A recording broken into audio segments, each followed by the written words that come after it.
Welcome. You have activated all systems. Deactivation is not an option.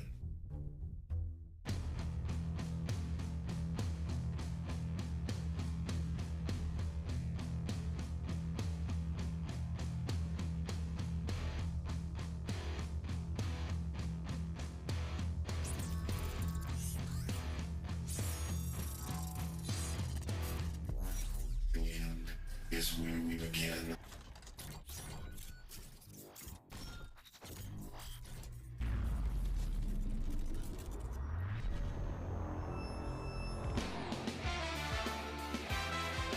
George is going to fake it to Hooks. He's going to roll out to his right. Misses the tackle, puts it deep. Oh, look at this. And complete to number 25. Aaron Down rolling. to 20, to 10, to 5. Touchdown. There you go. Pinnacle. All day, all day, all day. Run, Brian, run. Nope, there it is, there it is. 7, 8, to 10. Move.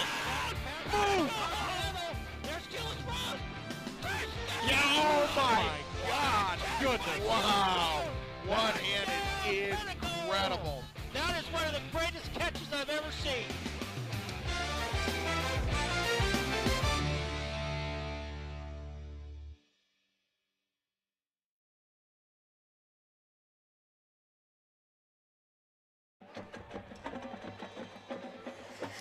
Good evening, ladies and gentlemen, and welcome to Pinnacle High School. My name is Todd Dixon, along with Carl Marks, and we're here for the game between the Pinnacle Pioneers and the Highland Hawks. Should be a good one, Carl.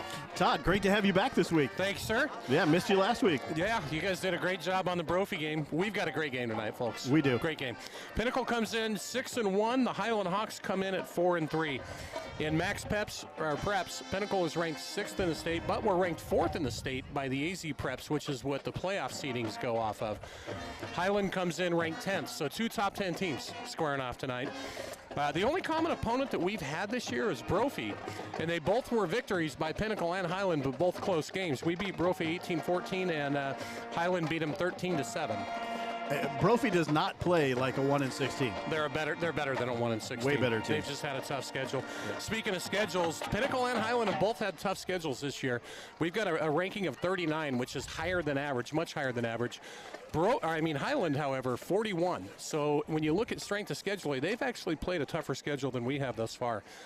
When you're looking at offense, the Pioneers come in averaging 29.9 points, so basically 30 points a game. Highland only 11 points per game. Not a high, but you look at their offense and it's not high scoring. But then look at their defense. Their defense is scary good. It's the best defense we've played since Liberty, and we'll see if they're as good as Liberty's D. Probably not, but it's a really good defense. In fact, when you look at their defense, they're only allowing 10.5 points per game. That's it. Amazing. And with Saguaro, was it 27? Saguaro put up 27 on them last week, and that's the highest that they've had all year. Hamilton only beat them 10-8. Yep.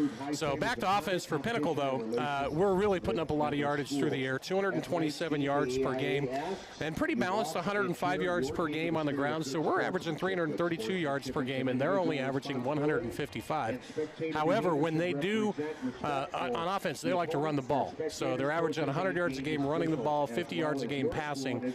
Not a lot. And our Pinnacle defense is underrated. Did you know this is the best in terms of points allowed? This Pinnacle Pioneer defense is allowing less points per game than we've had since the season of 2009. I didn't know that. No. So going back 13, 14 years, it's Wow. our defense is underrated. Yeah, they put on a fantastic show. Matter of fact, last week against Brophy, we got down early in the game. I think Brophy had one touchdown first quarter, one touchdown second quarter, but then that was it. Our defense held them. No more scores. The rest of the game gave our offense a chance to come in and make up that difference. Well, to our left up here on the booth is defensive coordinator Angel Alua, and he's put together a great scheme this year. It's fun to watch. Best way I can describe it is a lot of it's a 3-3-2 look, Yep. with the star backer and Spencer Halverson that comes up. And it's really fun because they'll transition into a 4-man line, 5-man line. They'll give you a lot of different looks. And one of the keys to tonight's game is you have a hunch that Highland's going to try to play ball control to keep the ball out of Pinnacle's hands. How do we adjust on defense to try to stop the run? Because they're going to try to run the ball on us. Yeah, Halverson in that star position, he is a difference maker. on that defense. He's a great player. Great player. So, and speaking of our defense, so we're averaging 16, or we're allowing 16 points per game by average. That's pretty good. We're averaging 3.1 sacks per game as a team, though. That's on track to be top 3 all time for the Pinnacle High School records going back to 2004. Wow. We've only forced 3 turnovers. We had 3 defensive interceptions. On offense, we've turned the ball over 5 times with interceptions. So, if you look at our turnover ratio, we're -2 on the year. Even though we're 6-1, we're negative in the turnover ratio. Highland, on the other hand, with their defense, they're pretty stingy. So they've forced 8 turnovers on the year. They've given the ball away 5 times, so they're +3. And when you look at the schedules, how did we get here? Pinnacle started off the year 43-6 over a good El Camino, California team. The second week, we ran into a buzzsaw. Top 25 nationally ranked Liberty beat us 49-7. Week 3, we beat Queen Creek, a good Queen Creek team, 39-13. 45-10 in week 4 over Horizon, 48-0 in the next week over Valley Vista. 27-21, first victory ever on the road at Chaparral, big one. And of course, last week's Brophy game. Highland started off the year with a 34-3 win over Desert Ridge. They went up to Utah and played a good Lone Peak Utah team and lost a tough defensive battle, 13-0. They beat Desert Edge 27-6. They beat Brophy 13-8. They only lost to Hamilton by 2, 10-8. And Hamilton, year in and year out, is one of the best teams in the state. Yeah, we scrimmaged Hamilton actually before the season. We did, yeah. Yeah, and they've got a strong team. Oh yeah, they always do, year in and year out. They had a 31-7 win over Desert Vista last week, and then of course their 27-10 loss to Saguaro. So keys to the game, Carl. Here's where we kind of get in and talk a little bit about it. But we do have a special thing going on tonight. Do we want to cover this yet, or is it not quite ready? I think they're not quite ready. When the players, when the team lines up, then we'll see those other folks.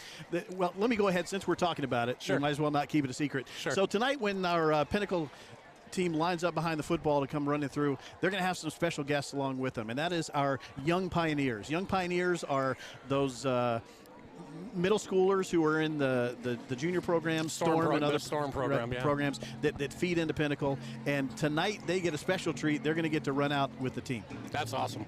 I love that for the kids. That's great. So what are the keys to tonight? Well, the biggest thing to me is our Pinnacle offense against that Highland defense. On offense, we have 4 Division I recruited players and 2 of the top 6 rated players in all of Arizona. The number 1 recruit plays for us, tight end wide receiver Deuce Robinson, also the top ranked tight end in the entire country. He's number 2, folks. 6'5", 240. Actually, I think he may be closer to 6'7". He's still growing? I think he's still growing. He's an absolute beast and fun to watch. That's number 2. You're going to want to keep an eye on him. Left tackle Eli Page is ranked the 6th overall best player, and he's verbally committed to Southern USC, Cal. right? And we've also got Miles Libman, who has over, I think, 25 or 30 Division I offers, and including Arizona State. So, and then Colson Aarons, another tight end that's got a Division I offer. So we have 4 D1 kids on offense. If that's not enough, our sophomore quarterback is on track to break Spencer Rattler's quarterback rating and set an all-time school record if he can keep it where it's at. It's at 138. And that's just unbelievable. You look down at the stats, you look at the quarterback ratings for the state 6A, and you find Wyatt Horton at number 10. Right. When you look at all those names above him, almost all of them are seniors, a few juniors, and then 1 sophomore stands out, and that's Wyatt Horton. And they are all being recruited heavily nationwide. Arizona's really a quarterback state, so. Well, the players are getting loaded up here, folks, so they'll be coming out here in just a moment. We're going back to, so we're averaging 30 points per game on offense, which is quite a bit. That Highland defense, though, they don't really have any big-name players being recruited, but it's insane that they're only allowing 10 points per game. So something's got to give. That's the biggest matchup. And here come your Pioneers. Big Deuce Robinson leading the way in the middle there at number 2. And looks like here come our Young Pioneers right behind them. Here they go. These kids are fired up. Check them out. That's awesome. Awesome. Man, there's a lot of them, aren't there? Holy smokes. They just keep coming out of the tunnel, man. That's great. That is great. really, really cool. So, let's flip it over. Highland offense against the Pinnacle defense, right? The Pinnacle defense, we talked about this, the best since 2009. They got team speed at every position.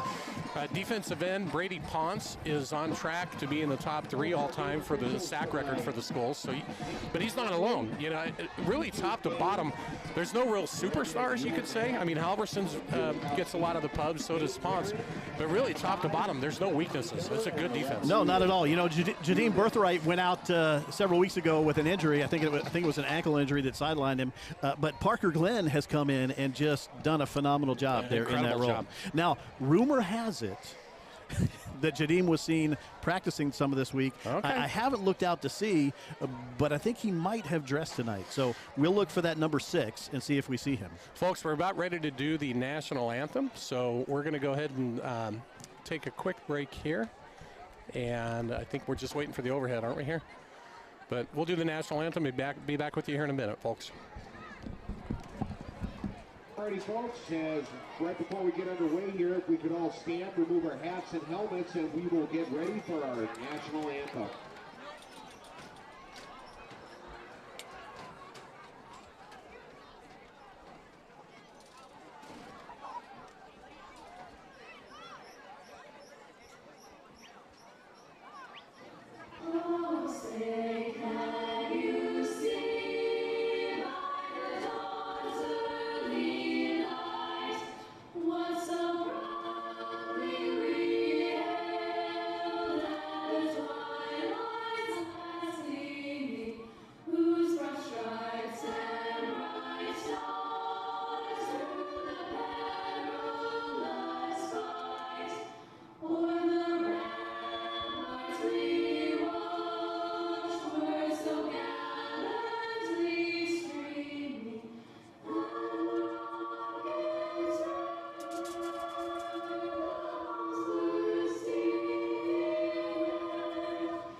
Fantastic job as usual.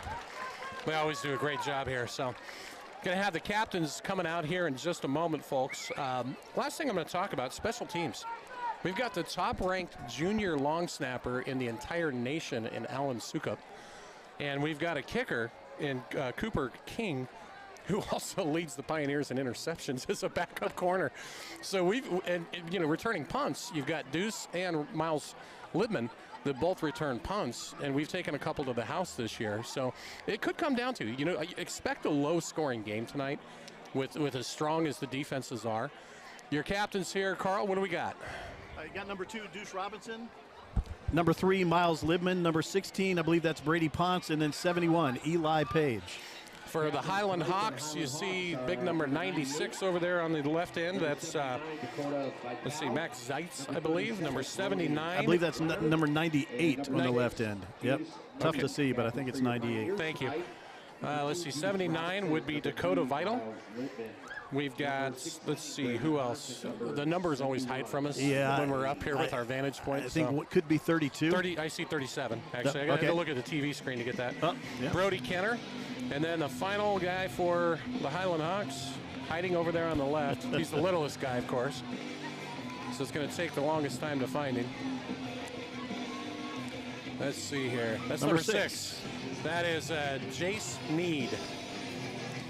Number 76 is Caleb Lemieux. He's the 3rd-ranked overall player in the state of Arizona for Highland, and he's an offensive tackle. So you got the 2 highest-rated offensive tackles on the field today. That's going to be a fun battle to watch, folks, if you like to watch the line of scrimmage. Our defensive ends trying to get around big number 76, Caleb Lemieux. And, of course, anybody that's lined up on Eli Page, our left tackle. That'll be fun to watch. Yep, you mentioned the Highlands defense tonight, so key to that is going to be our interior line. tonight we should see Frankie Gleesh, number 78, Travis Gutierrez, number 70, Crush Sowers, of course, at center, and then Grant Smith and Eli Page rounding out the other side of that offensive line. So it's a good front five. Great front five. Big burden on them tonight to move this defense, get us some yards on the ground. So number 33, Cooper King, coming in to kick. Folks, on the year, he's had a tremendous amount of touchbacks when you look at what he's done. 26 touchbacks in 35 attempts. That places him at number 2 in the state in terms of percentage. And he's got another touchback here. And another one. Yeah, I mean, he's way up. There's only one kicker who's got a better percentage of touchbacks in the entire state this year than Cooper. And that's a huge weapon to have. So Pinnacle defense will come out. Highland likes to run the ball. They don't put up a lot of yards, folks. They're only averaging 150 per game, but 100 of those comes on the ground. So look for some ground and pound, most likely. So I mentioned Parker Glenn. Looks like Parker Glenn still in at that defensive back position here, closest to us on the left side. Number 10. Number 10, Parker Glenn. Yep, next to him you see number 21, Dylan Frick. So Highland's going to go under center and very much a ground and pound look. And here it comes right over the left-hand side. Not a lot of room. Good job by that Pioneer defense to stuff that for no gain. It's going to be the battle with the old eyes tonight to see who gets the tackles. That looked like 21 for me for the Pioneers, I believe. I couldn't see, and unfortunately I let them borrow my binoculars downstairs, so I don't have them with me up here. I think that was Dylan Frick. Or actually, Ashton Leckie. Excuse me, that's the corner on the top side of your screen. So Highland again going to go in that double tight look almost. Now they're going to switch it up. Is that a Wildcat? It looks like a Wildcat, doesn't it? A wrinkle early on from the Highland offense, and it's going to be a read option up the middle. Nothing there. That defensive line just closed it down. Starting out with number 99, Mason Lisk, right there in the middle, jamming things up. The dirt in the garbage can. What is he, 5'8", 200, 5'9", 200 pounds? Yeah, he's... You can't move him, folks. Imagine dirt in the garbage can. I'm not sure he's 5'9", but he's every bit of 200, 205 pounds, and he just locks them up in the middle. Hey, if he's got cowboy boots on, we're giving him 5'9", right? That's right. But he's a heck of a player. He's quick, too. Yeah. So 3rd and 9 for Highland already. Another double tight look and some more. Now we're going back to that Wildcat formation again with twins down at the bottom of your screen. And they're going to do a reverse pass, it looks like. And they're going to dial it up. He's got a step. No good, no flag, incomplete. Boy, they went deep into the playbook for that. They did go deep. I got a little worried when our defender didn't turn around, but fortunately it just, I think, hit him in the back. That was number 21, Dylan Frick. Number 21, Dylan Frick. Yeah, back on the coverage. Now, folks, take a look at your screen. Number 2 is Deuce Robinson. Again, number 1 rated tight end in the country. Number 3 is Miles Libman, and he's got power offers from ASU, U of A, and a bunch of others. So having both of those guys back there to return punts is really something else. You see Libman on your screen now. Good job by that Pioneer defense to start. And it's off the side of his foot. I'm not sure. Fair catch, yeah, all right. Deuce comes up and gets the fair catch. You know, Deuce is listed as a tight end, but really they line him up kind of like Mark Andrews from the Ravens. He'll go all over the field. Yeah. He'll be a slot, tight end, wide out, wherever they want him, they'll put him. Sometimes quarterback. Yeah, he's spread out wider than any other tight end that we see. That's why Colson Aarons ends up actually running tight end most of the time. Most of the time, and Colson's great. He's done a fantastic job. He's got a D1 offer out there. Looks like we got, is that Mac Richards here lined up outside along with Deuce in the slot? Yep, and we've got Ladd Horton at quarterback and Miles Libman split up top. 3-man front. They're crowding the box. Well, 3. They'll make it 4. And Wyatt's going to throw first down. He's going to roll to his right. He's got a little bit of room. Look out. And he dials it complete down to the 39, 40-yard line. And was that Richards? I believe that's Libman. Well, yep. Yep, that's Miles coming up. Miles Libman. So Miles Libman, a good talent. Again, ASU and U of A is already looking at him. And it's so nice to have this with these guys. I mean, 418 yards on the year coming into tonight for Miles. And that's his 32nd reception of the year. So good start for your Pioneers. 10 minutes, 13 seconds left, first quarter. 0-0, but Pinnacle defense held. And now we've got a completely empty spread look. Motion back into the backfield by Mason O'Rourke, number 27. Blitz is coming. Yep, and O'Rourke finds a hole, breaks it up to the outside, picks up 3 or 4 tough yards. Yeah. Mason O'Rourke, number 27. He's shifty. He's got good moves. He does. He doesn't have the size that Jacoby Rucker does in the backfield, but he's got some moves. Great athlete. So big number 71, folks, is Eli Page. He is the offensive tackle that is verbally committed to the University of Southern California. He is a load. 6'7", 305, I want to say. He's a big kid. I know my son is about 6'2" and 225, and he looks pretty small standing next to Eli. Compared to Eli. Yep. So we'll call it 2nd and 6. Deuce is in motion, and they're going to give it to Deuce Robinson, who's going to cut it upfield, and he's going to pick up about 2 or 3 tough yards. This Highland defense, the one thing I can say is they probably hit as hard as anybody in the state. They are very physical on D, so you're going to see some pretty good battles up front in the trenches, and you're going to see some pretty good tackles coming from their side. So 3rd and 4 from the 34. This time we got a trips look at the bottom of your screen with Deuce Robinson all the way down right next to Miles Libman. And singled out up top, I think, is Richards. Highland with a 3-man front, but they are stunting a linebacker, so you may see some pressure come from that open corner on the top of your screen. You know, Mac comes. Richards is lined up one-on-one. He's got the speed to beat him. It looks like it's coming out to Coleman. That's got to be a That's flag. Really? I did not see a flag. Oh, boy. I'm not sure how that happened. They were trying to go to Deuce, weren't they? Well, I couldn't tell if it was a little bit underthrown. Coleman was the closest one there. Looked like to the pass, but it looked like Coleman got yanked down in the process. By the way, folks, if you're listening and you want to get a shout out over the air, please text me at 623-687-6003. PG rated, please. So we're going to go for it on 4th and 4 from the 34-yard line. Libman's going to look left, unloads, and that ball's complete. I believe, yeah, that's first down yardage. And a late hit's going to come in from a flag, I think. So that's going to tack on some more. It looked like a late hit, Carl? It did. Miles Libman's got great hands. Good decision by Wyatt Horton, sophomore quarterback. Oh, wait a minute. Offensive pass interference is what they're calling. So they felt like there was a push-off, maybe? That's going to move Pinnacle back, and now we're probably going to see the punting unit at 4th and 14, I would assume. Yep, here they come.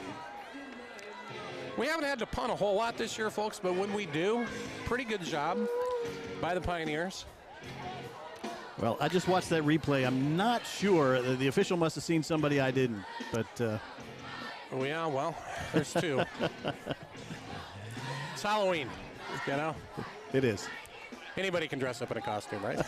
So, Dylan Frick back to punt from his own 40.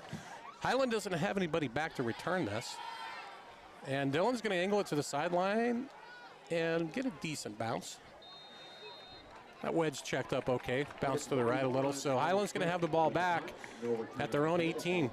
We've got a bunch of sponsor shout-outs this year, folks. They keep coming in. I mean, we've had twice as many as years past. So, Carl, do you want to get us going on one? Sure. One of the sponsors I want to mention is the Buffalo Spot. Now, one of the things we want to say about the Buffalo Spot, southwest corner of 32nd Street and Union Hills, on game nights, they keep their kitchen open late for our football fans. Not only that, but coaches and players tonight who go to Buffalo Spot, they'll give back 30% of the proceeds to our Pinnacle Pioneer football program. That's pretty cool. So Highland back on offense. They're going to motion over to a trips, and the handoff is up the middle. Tough running, still on his feet. That's a big kid, boy. He just barreled forward for about 8 yards. Yep. Looks like Blake Haugen came up and stopped him early, but he just kept momentum and kept driving forward. That's Eli Kirby, number 33 for Highland. And when they do run, he had 65 yards on the year. Their powerhouse back is number 41, Milanu, who leads them with 357 yards rushing on the year. And this time it's going to be a handoff to the left-hand side. Not a whole lot there, but I think it's going to be enough for first down yardage. And that's going to move the sticks. So Highland with a first down at their own 25. Well, they like to run the ball 2-1. You know, they only average 50 yards a game passing. That's it. Which in today's high school ball is really not that much. But they like to control the clock. They got a big offensive line, and they just try to ground and pound you. Another handoff left-hand side. A little bit of room. Look out. He hits that corner edge and finally pushed out, but that's going to be another Highland first down at the 38-yard line. They seem to like that left-hand side. I wonder why. Yeah. Well, they're running right at Brady Ponce. And, you know, this scheme that you see from the Pioneers, now you see some adjustments. We've gone to a 5-man line. And again, a run up the middle. This time, maybe 2-3 yards. Yeah, nice stop. Nice stop. I think they're pretty happy going three yards in a cloud of turf or little pebbles that bounce up out of that turf and get in your shoes. All right, 2nd and 7. Quarterback draw designed, and he's going to pick up the first down all the way up to the 49-yard line. Joseph Walter on the keeper, number 4. That's number 4. The quarterback is Joseph Walters. And, you know, coming in tonight, 30 for 77 through the air for 382 yards. And on the ground, it only shows that he's had 2 carries for 11 yards on the year. Yeah, you got to wonder if those stats are updated. And a little bit of room. Look out. Good tackle by number 10, Parker Glenn, to keep that from going any further. But Highland's having some success on the ground. It's going to create a very short 2nd and 1. They're a physical team. I mean, you look at the size of that line. They've got some big kids up there. Pioneers back to a 4-man front. Now they're making it 5. And we're going to get, hopefully, some movement on offense. It looks like a little. It is. Yep. Looks like somebody jumped a little. So number 73 on their line is 308 pounds, 6'3", 308. That's Makulu Poulet. I always butcher Hawaiian names. I try, but I just... Easy for you to say. Yeah, exactly. That's a big kid. I was looking at him going, wow, that's a big kid. They've got a big tight end themselves. Hayden Doherty, 6'4", 219. You can see him in there. That's number 82. So it's going to be one of the bigger offensive lines we've seen, maybe the biggest all year. You know, Liberty has a pretty good-sized line, but I don't know if it's any bigger than these guys. Kids are going to earn their paycheck in the middle tonight on that line for sure. So 2nd and 7 now for Highland. They're going to motion to quads, and it's going to be a jet sweep end around, and they do have a little hole open. It's going to be first down yardage at the Pinnacle 40. You know, you're right about their game plan. Just pound it, just ground and pound. Well, with their big offensive line, 5 yards, 6 yards, 7 yards. Yeah. I mean, that's a very healthy line they've got. You know, one of the things I was pleased to see last week, and Brophy took the same approach. Obviously went ahead first half 14-0 against us, and their offensive line did something similar. The nice thing about our defensive line, though, second half, they showed their conditioning, because when the offensive line got across the ball from them, got tired, they never did. Yeah. And that's when... Well, you see substitutions coming in and out, too, on that D-line, which you have to keep them fresh. So it looks like Brady Ponce checking out. Well, with that penalty, it's going to create a 1st and 15. See if they stay with the ground and pound attack.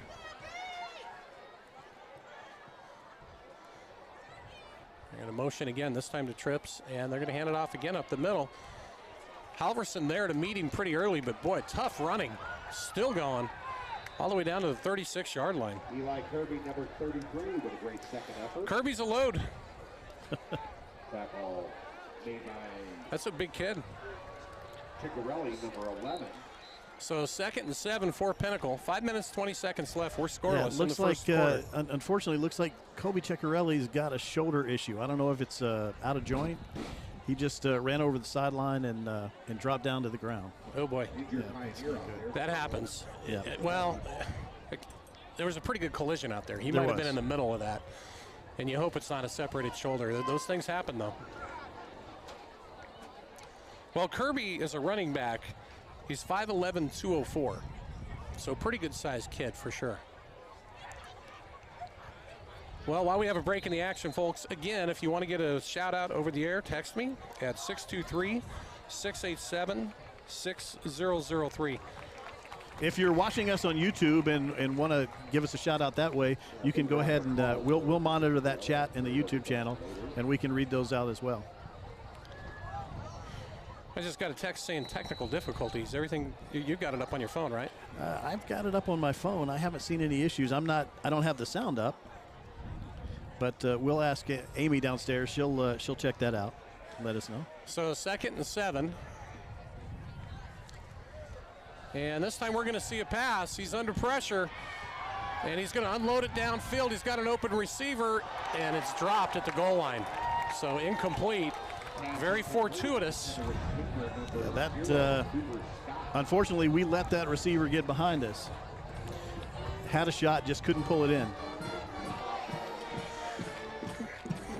Well, that's the very first pass attempt. We dodged a bullet, there's no doubt. Yes, we did. That's going to bring up 3rd and looks like 7. Big down. They may run it here because it's 4-down territory, so they may try to just pound 3-4 yards out of this. And the quarterback's going to roll to his right, and he does unload it, and it's complete at the 28-yard line. That's going to be enough for a first down for Highland. Pass complete to Mason Sparks, number 8. Yeah, Mason Sparks, number 8, with a completion for Highland. That'll be the chance for a Highland first down.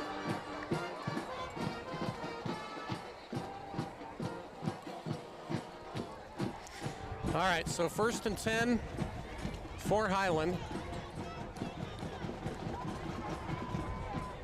Twins to the left.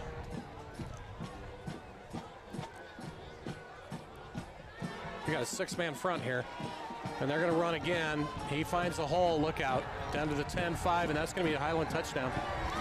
So the Highland Hawks strike first, tough running, just very physical up front, and that's going to be 6-0 lead. Number 29, Alexander Fallagrady for the Hawks. Carried that one in. You know, he 62 yards on the year, 4.8 average. Their main back, number 41, I don't know if he's injured. He's the kid that had all their yardage this year, but we haven't seen him in there yet. But the other backs are doing a nice job. 4 minutes, 18 seconds left in the first quarter, folks. And it's going to be a fake with a penalty. So let's see what the hanky is, but Highland tries for 2. that was interesting. Well, you know, and you look at their kicker, they have a strong place kicker on the team. Matter of fact, I think his longest field goal for the year is 45 yards. So he's got a foot. Right. And that is no good.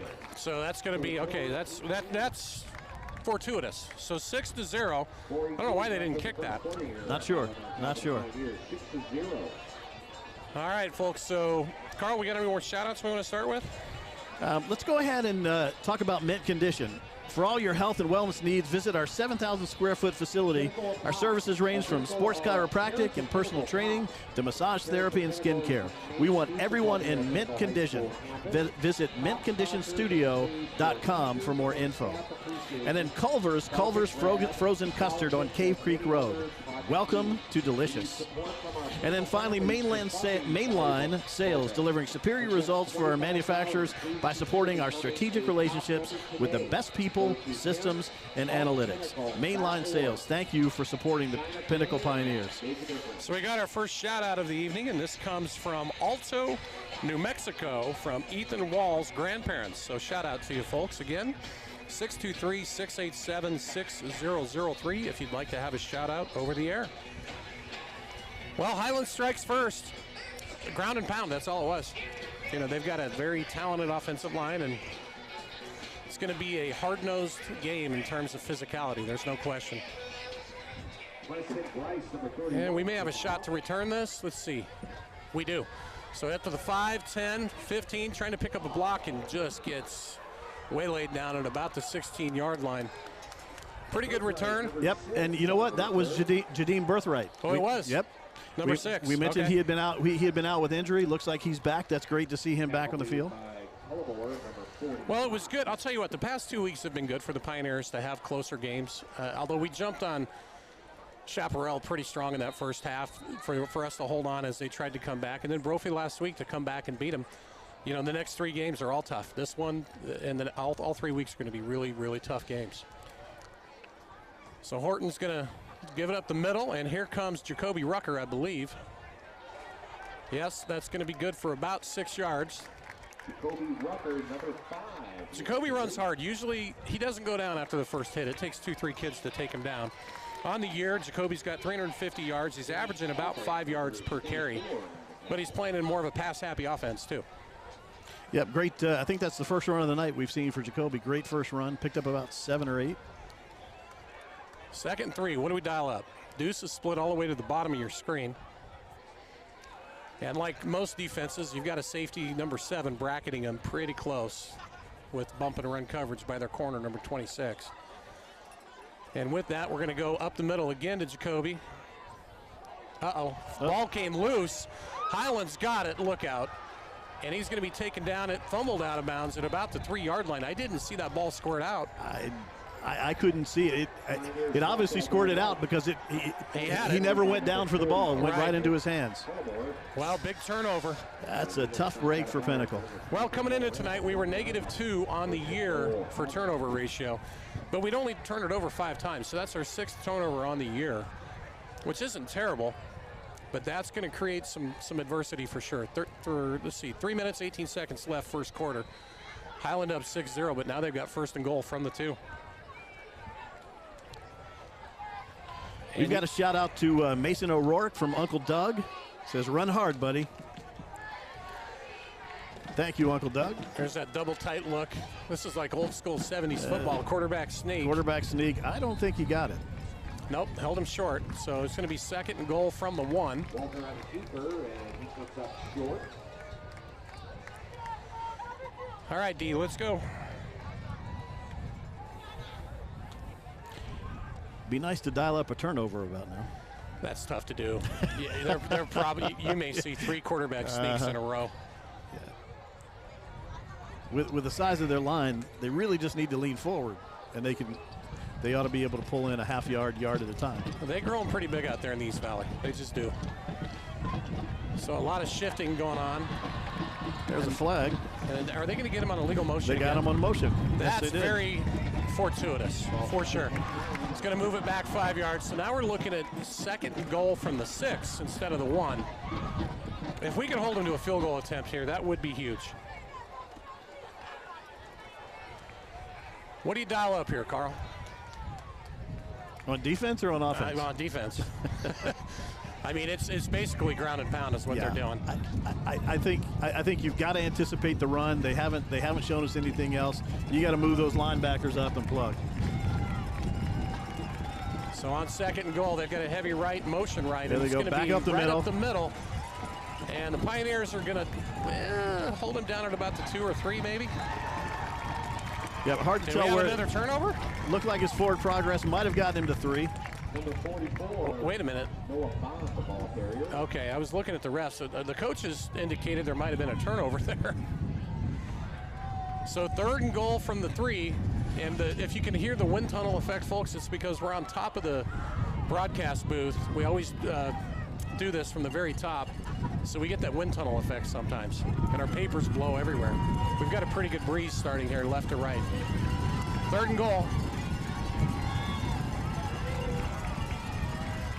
It's going to be a QB keeper. He's going to try to run for it on the outside, and he's going to get in. So he landed before the ball squirted out, so that's a touchdown. And that's going to be Highland up 12-0, minute 24 left, first quarter. Yeah, not making the Pinnacle fans any too happy, but. Well, you know, they're a good team, and you've got to play solid. When you play a good team, you've got to play solid. Eliminate mistakes, turnovers, and that defensive line, they're going to earn their keep tonight. Yeah, the linebackers, entire defense. See if they actually kick it this time. They do.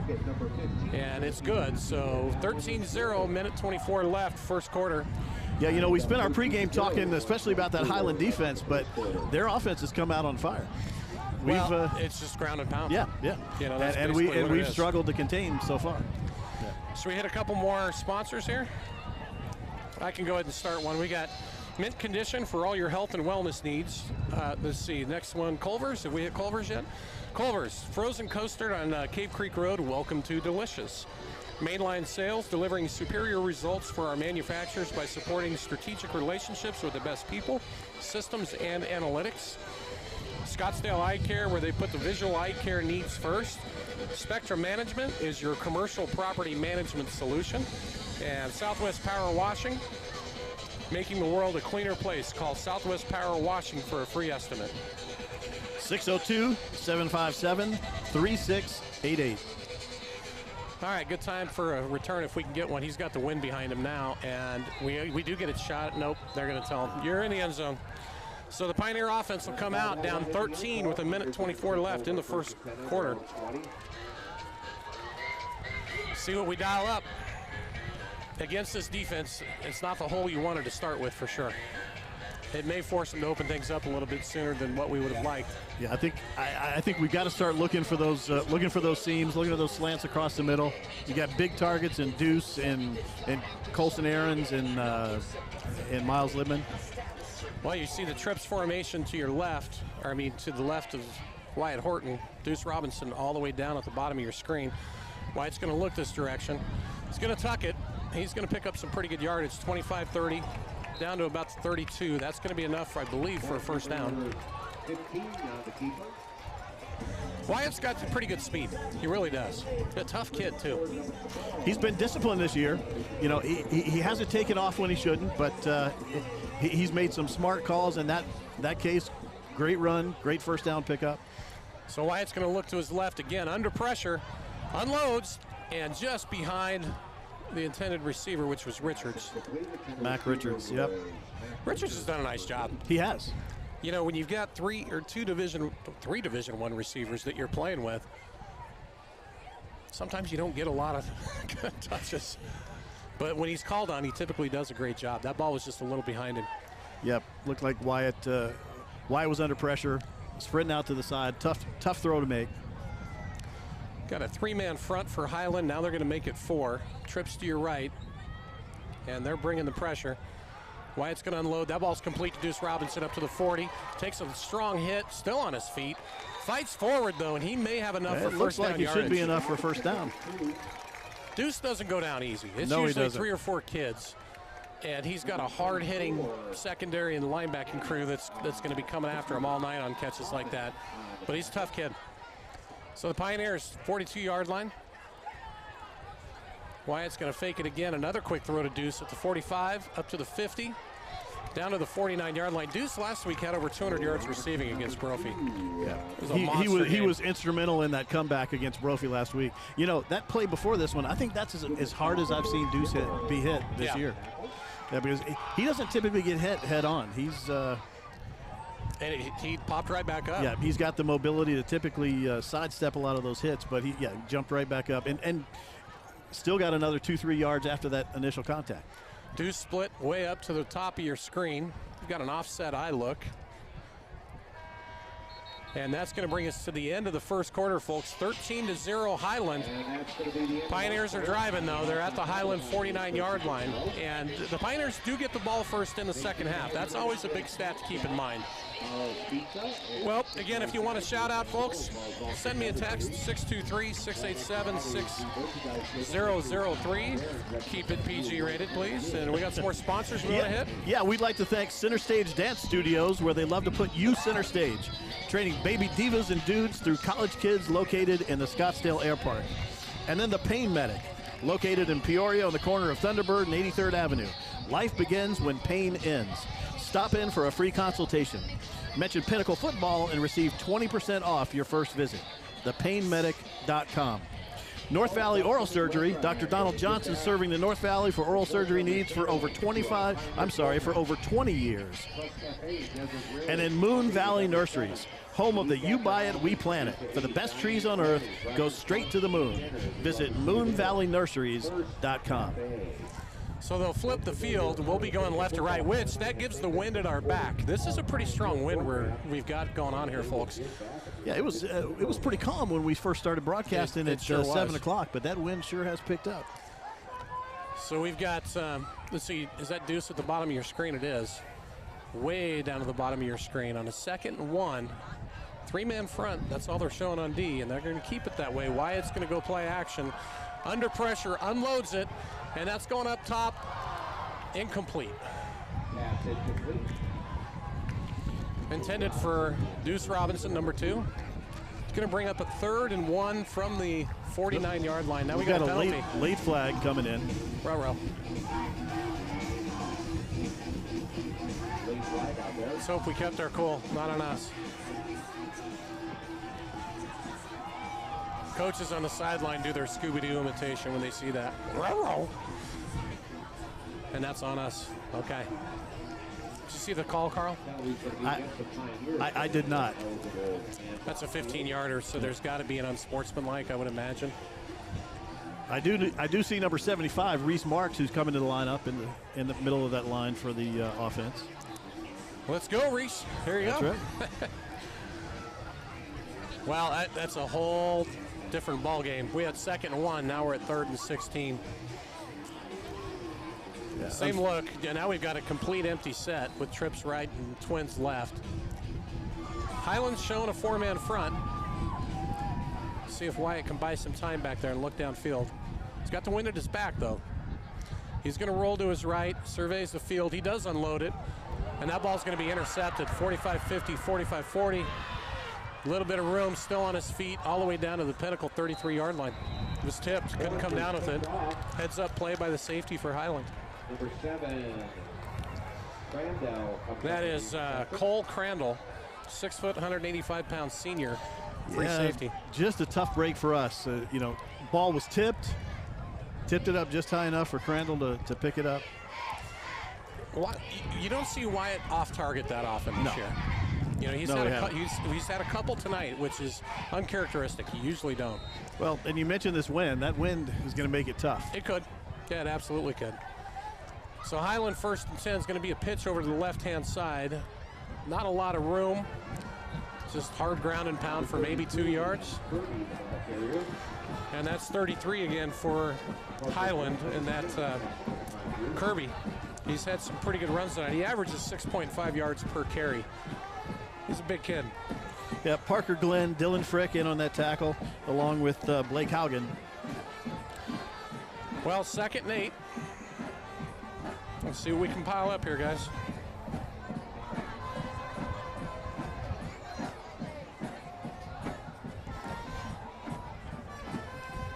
We're going to hit twins up to your top of the screen. It's a heavy right formation. They're going to go right up the middle. Not a lot of room, maybe a yard. With the kind of wind that we have here, plus being at the 30, you wouldn't expect them to try a field goal at this range. Yeah, that Brock Stapley was in early on that tackle. He's the one that held him up. Allowed a couple other Pioneers to get there. That was a great stop. So that's about what, 3rd and 7? So 3rd, yeah, we'll call it 6 maybe. 3rd and 6 from the 29-yard line of the Pioneers. 4-down territory if you're Highland. Which means they may just keep it on the ground and see if they can pick up 6 yards on 2 carries. Their left tackle, again, number 76, folks. He's the highest rated offensive lineman in the state. Kid's a beast. That's Caleb Lemieux, 6'5", 250. Timeout called by the Hawks. Let's shout out to a couple more sponsors. Deca Lash, experts in eyelashes, located in the Scottsdale Promenade. And then House of Comedy, our neighborhood home for laughs. Visit City North High Street to drink, dine, and laugh. The Buffalo Spot, mentioned them already tonight. We are Buffalo Fries. Enjoy wings, tenders, handcrafted shakes, and our world-famous Buffalo Fries. And don't forget, coaches, players, they're open late tonight just for you. 30% of the proceeds will come back into the Pinnacle program. That might be a good late dinner call there. It might be. Marley Sports Grill, established in the principles of providing a fun, family-friendly environment with delicious bites and beverages at affordable prices. Marley's, your Desert Ridge Sports Grill. All right, 3rd and 6, D. What are we going to dial up here? I think this is they're every bit as big as Liberty's O-line. I think. It's definitely a big line. They don't, they don't have the powerhouse in the quarterback that Liberty does, but they've got a big line and they're consistent. And you said ground and pound. Play action. He's dialing it up deep. He's got somebody Receiver's deep. got a step out of bounds. He's way out of bounds. Yeah, way ball out was of bounds. uncatchable. Yeah. You did see the wind. That could have been the wind effect there too. He had half a step, but that's going to create 4th and 6. And Yeah, the he offense stays on the field, He obviously. was thrown against that wind that seems to be coming from the northeast, right? And that may have carried that ball right out of bounds. 10 minutes and 4 seconds left in the first half. Highland up 13-0. They've got a 4th and 6 from Pinnacle's 30, that's 29-yard line. Holding against the Hawks. Oh, the holding call. That was a holding that we declined, so that's going to bring up 4th down. They are going to try a field goal. So he's field goal against this wind. Watch the fake, boys. Good gracious. Into the wind. That's a long kick. And it's not going to get there. No, that's going to be a little short. All right, so with 9:59 left in the first half, maybe momentum is a real thing in high school football. It really is. It is. These are pretty evenly matched teams. You know, they really are. I mean, Highland's a little bit bigger, their offense than our defense, but we've got all those weapons on offense. Stay tuned. Yep. It's not going to stay 13-0. You know, last week Terrell kept saying it, and I agree. We've got big playmakers that we need to make big plays, and that was the difference last week. That's going to make a difference this week if we can dial up those players. It's going to be a little tougher with this wind, though. It is. You know, and we've got it. It's kind of swirling, so it's not going completely left to right. It's more diagonal towards the Pinnacle sideline, really. So Wyatt Horton, 1st and 10, Twins to your right with Deuce. We got a jet sweep coming your way, and I believe that was Libman that they handed the ball off to. It was. Short game, maybe a yard or two. Offensive coordinator Matt Henshaw is going to have his work cut out for him again against one of the toughest defenses in the state, just to come up with some spark, some plays that can work against these guys. True spread look, and they're sending 4. Wyatt's under pressure, fakes it though, tucks it. Good decision. It really was. He's going to leave about a 3rd and 3. Everybody was covered downfield. For a sophomore, he makes good decisions. He does. He does. Great composure, especially when you consider his age in the backfield. Well, he was supposed to be the JV quarterback this year, and he did so well that he kept a job. You know, which that happens. So 3rd and 2. Little play call change, it looks like, from the sideline from Coach Henshaw. Now we've got a mismatch on Deuce. You see that safety dropping back. We're taking the ball up the middle of the field. Looks like we should have had enough on the forward progress. I believe so. Yeah, they're going to give it to us by about a half a yard. So Jacoby Rucker, we affectionately gave him the nickname Trucker Rucker back when he was a sophomore. He used to have a running style that was north and south. There really wasn't east and west in his repertoire, if you will. But he's done a nice job. He has. I've seen some great moves this year to where he'll bounce it to the outside. He's got good speed for a big kid. He really does. Now we're looking at trips. This time Deuce is in the slot. And you want to watch those safeties for Highland to see what they're doing. They're in a kind of a cover 2 look with bump and run. And Wyatt's going to throw. It's not open. Wyatt's under pressure. He's going to go down. And they blow it dead. Good job hold on the ball by Wyatt Horton. They were trying to set up that short screen. And a good job by Highland to sniff that out. Create a 2nd and 13 for Pinnacle. Yep, so far the Highland defense has done a real tight job in staying up with their offensive formations. We just haven't had a lot of opens.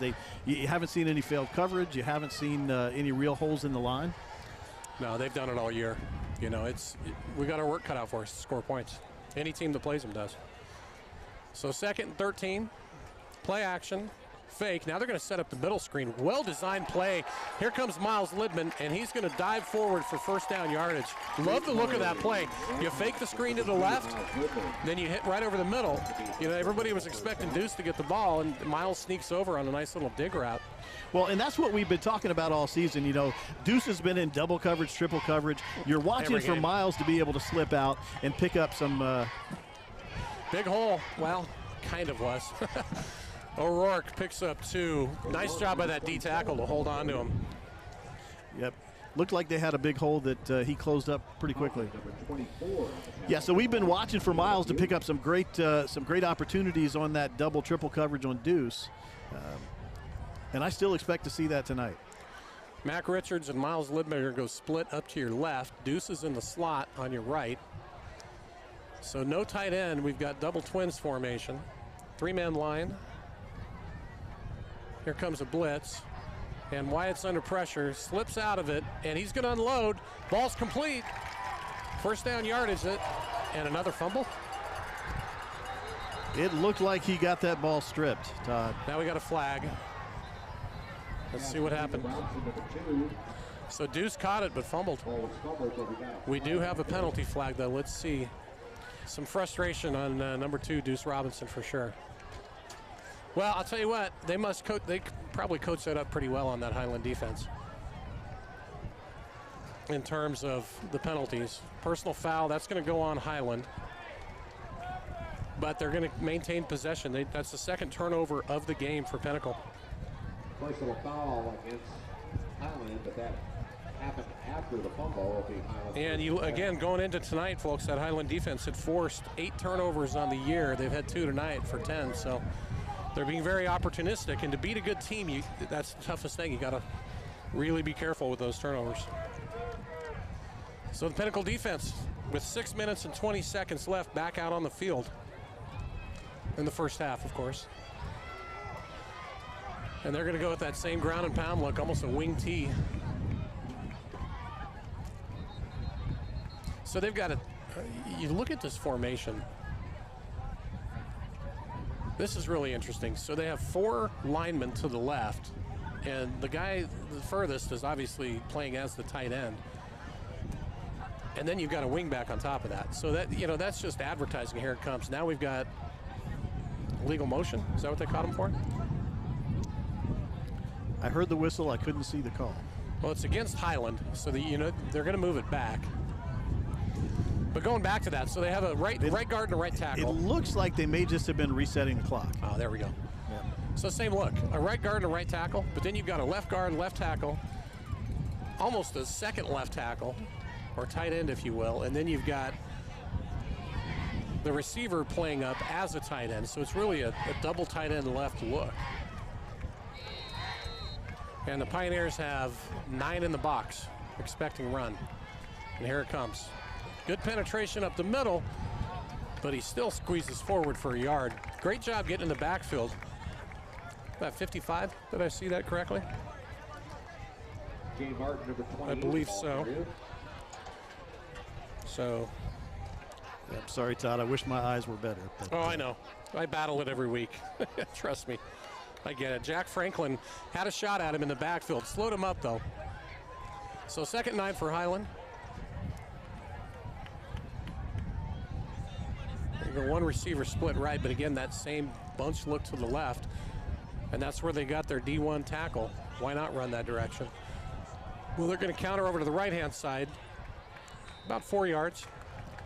Jay Martin, number 28. Turnovers, really the story of this game is turnovers. I mean, Highland did have that very opening, or that second drive where they went the length of the field, but then when you give them the ball at the 2-yard line, that's a lot to ask for your defense. 3rd and 5. They're going to open it up a little bit more this time. Bobbled snap, and the Pioneers do a great job getting into the backfield. Brady Ponce came in to clean it up, but there was a couple guys in there before him. And that's going to force a punting situation with 5 minutes and 3 seconds left and counting in the first half. Into the wind, too. Yeah, I think we had Brock Stapley in there early who broke up that play. So Deuce Robinson and Miles Libman, what are they doing? Okay, now they're bringing in the punting unit. So we have Deuce Robinson and Miles Libman back to field the punt. And Deuce ran one back. Who was it against? Valley Vista? I think that may be right. No, it was a home game. I'm trying to remember. He ran one back a couple of weeks ago. Might have been Horizon. Are we going to get a shot? It's up in the air. We are maybe going to get a shot. No, fair catch. Good choice. So 24-yard line, Miles Libman with the fair catch. Pioneers get another shot with 4 minutes, 20 seconds left first half. We get the ball first in the second half. So if we can get down the field and score some points here, that's huge. Because in an opening kickoff on the second half, we could actually take the lead. Yeah, this is a big set of downs for Pinnacle. Again, turnovers. Got to protect the ball against turnovers. Well, we've lost 2 fumbles tonight, which is uncharacteristic. It is. We haven't lost many this year. Credit to defense. And then we had 1 interception off of that tip ball. Actually, did we have 1 or 2 interceptions? You know, you're right. We've had 3 turnovers because we've had 2 fumbles and an interception. Ball's complete to Deuce. Keeps on his feet up to the 30, 35 up to the 40, and he's finally out of bounds at about the 42-yard line.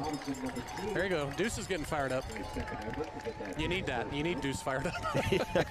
No, you're right. We've had 3 turnovers this first half. We're lucky to be down only 13 with three turnovers. We are, especially when one of those turnovers was on the 2-yard line. So that'll create a 1st and 10 from the 40 with 4 minutes, 13 seconds left. Got Colson, Aarons, and Libman down to your right, both D1 receivers. And Libman's in, or that's Deuce, excuse me. He's in motion. Going to run it up the middle. Not a lot of room for Jacoby Rucker. He may have gotten back to the line of scrimmage. They're stout on both, you know, they're both their offensive line and their defensive line. They're very stout. You look at some of the games that they've played. You look at the Hamilton game. That's the one I circled, 10-8. That's a bare knuckle brawl is what that is.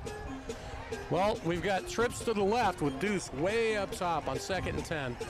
3-man front on defense. And they're going to send a backer again. Ball's complete. Can't keep his feet, but Miles Libman with a nice reception. That's 1st down yardage down to the 46 of Highland. You know, Miles had to go pretty low to catch that ball, but did a fantastic job bringing it in. He's got great hands. He really does. His older brother Marcus, playing up at Columbia, had great hands. In fact, Deuce is on record to break the school record on track for receiving yards per game held by Marcus Libman. I didn't know that. Yeah, he had 102 average. Deuce is at 119 currently. Empty set, and that ball's going to go high. Mac Richards is open, makes a nice catch down to the 32-yard line. Good throw by Wyatt Horton. In this win, that was a strong throw. He had a little pepper on that. Yeah, he was on the money, too. Threw in the middle of a host of Hawks. 3 minutes and 3 seconds and counting down to the 33-yard line. Pinnacle picking up some steam here. Highland's only going to rush 3 this time. And that's got to be a flag. That's got to be an interference. That's got to be a flag. Got to be passed. There it is. Thank you. Okay. It took him a while to get me. Well, the official standing right there didn't throw it. The coaches were losing their mind. I mean, he was mauled before the ball even got close. I think I saw Dana get a little fired up there on the sideline. Well, that's going to give us 5 So more. that's going to give us 10 more, right? Yeah, I think so. Pass correct. interference should be 10 yards, should be enough for a 1st down. And it stops the clock. So that's like a tight end. Or, I mean, a timeout, excuse me. Again, folks, you want to shout out, hit me up with a text at 623-687-6003. And let me know who you are and what player or players you're following. Trips left. Horton's going to look right. And incomplete. Trying to get it over there to number 27 for the Pioneers. That's O'Rourke. Yep, tough ball to bring in. A little bait and switch. Yeah, you put your 3 D1 receivers left and hit your running back on the right, correct? Yeah, Mason, I'm sorry. Wyatt did a great job throwing that ball where nobody else could get it, but a little low. Tough, catchable ball, but tough for Mason to pull that in. Again, your 3 D1 receivers, top of your screen, split out. And here comes 4. They're sending pressure. Ball's complete. Libman on the outside can't get any room. He's going to take a loss on that. And we have a penalty flag, I believe. Number 3, Libman, we got a flag out there. That's usually in the area of offensive holding. Nope. They're calling it off.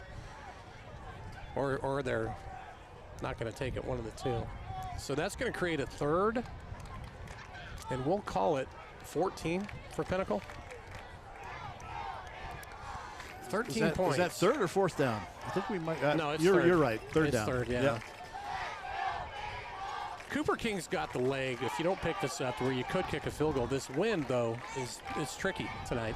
It's swirling down there. 2:28 left. or 2:35, excuse me, left in the first half. Yep, sure would be a big momentum changer to be able to get one in the end zone before the half. There's no question. Well, you hope you can pitch a shutout from here on out, and you just need more than 13 to get the W. Deuce is locked out by himself on the bottom or the top of your screen. We got trips to the right, and you may see him go to Deuce. That safety's not really bracketing. And Miles is going to look left, and he's going to run for it. Puts on a nice move and gets hit pretty hard. Uh-oh, did that ball come out again? It might have come out again. He didn't see the defender coming from the backside, and he took a pretty good shot. And he got hit hard from the back. It's another turnover. The fourth turnover of the game for the Pioneers. They're just shooting themselves in the foot. You know, this is completely uncharacteristic for the game we've seen played so far this year. But, of course, we're playing against a team that's hitting harder than any team we've played this year.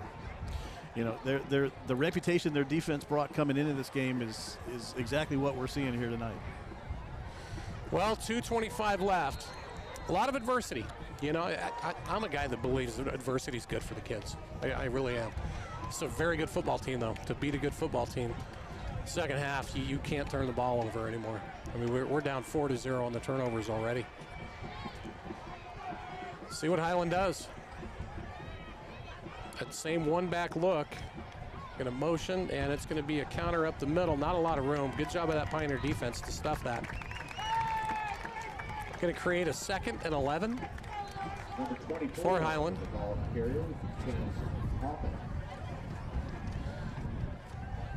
I don't know if the people at home hear the wind tunnel effect. It's got to be 15, 20 mile an hour wind. Yeah, I think this wind is strong enough that I think they're hearing it on the mics.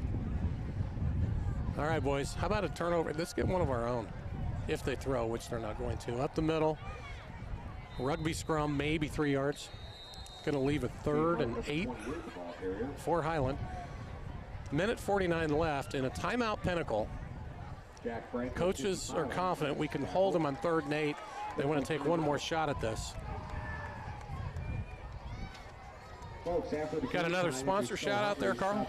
Sure. I want to tell you about an upcoming restaurant night where they give back a portion of the sales to our Pioneer football program. The Tryst Cafe in Desert Ridge, Monday, November 7th. The week after Halloween from 8 a.m. to 8 p.m., dine-in only, breakfast, lunch, or dinner. We'd love to see you there. Tryst Cafe in Desert Ridge. Be sure to mention you're part of the Pinnacle football family and thank them for supporting our Pinnacle Pioneer football program. Go Pinnacle from your friends at Tryst Cafe. I'll be curious to see when the stats come out. If you were to look at first half yardage, we probably have more yards in the first half. It's just those 4 turnovers have killed us. Well, unfortunately, we've negated every game we've had with turnovers. Right. In this first couple half. of penalties. Yeah. Well, 3rd and 8. This is 3rd and 7. We'll call it from the 19-yard line for Highland. A minute 49 left. Pinnacle still has 2 timeouts, as does Highland. If we can hold them here, we'll have one more shot at that end zone before the half comes around. And it's going to be a quarterback draw over to the right-hand side. A lot of Pinnacles coming in to converge on that, but he squeaks through and gets first down. Well-designed play. That sure looked like Brady Ponce got held. He might have. Yeah, They say there's holding on every play. Well, yeah. But he was turned completely around, and the guy still had him locked up in his arm, had his arm locked up. It's only holding if you get caught. It's only right? holding if they call it. That's right. Well, that changes things up a bit here. Obviously, 1st and 10. Now you've got to do your best to hold them out. And, you know, they're not in a hurry. A minute 19 and counting in the first half, up 13-0.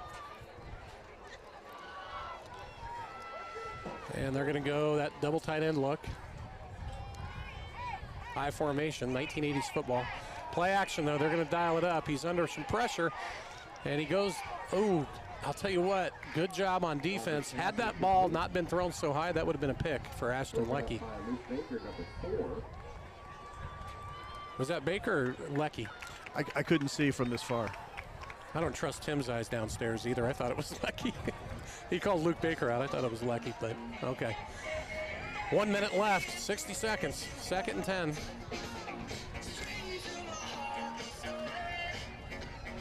What does Highland do here? My guess is they run the ball now and try to chew up some clock. But we'll see. Same look. Well, now they're going to motion to heavy right formation now. And it's going to be a jet sweep over to the right-hand side. A little bit of room. Uh-oh. Uh-oh. 50, 45, 40, and he goes out of bounds at the 40-yard line. Number 26. Really, you know, it's like student body right. You do a jet sweep and you've got all your players over there. And he found a seam. Effective play call. 52 seconds left. Now it's 1st and 10 from the Pinnacle 40 for Highland. Well, right now, you know, the coaches are just hoping, let's get out of this without another score before the Right, half. yeah. I mean, with 4 turnovers and 0 on defense, you're lucky to only be down 13. 4-man front for the Pioneers. Here comes another motion. This time they're going to skip right by that jet sweep. Looks downfield, and this time he's going to go down. And that is Mason O'Rourke coming through the middle of that line with a huge, huge sack. He never quits. We affectionately call him the dirt in the garbage can because you can't, you know, for a 200-pound nose tackle, way undersized, but he's just so stout. But he showed his quickness there. Yep, and I told his dad this. My son is an offensive lineman, and the one guy on defense he hates to go up against head-to-head is Mason O'Rourke. I mean, Mason. Mason Lisk. Thank Mason you. Lisk. Sorry, Mason Lisk. Yeah. Well, on the year, so is that his first? No, he's had 3 sacks. That's the 4th sack of the year for Mason.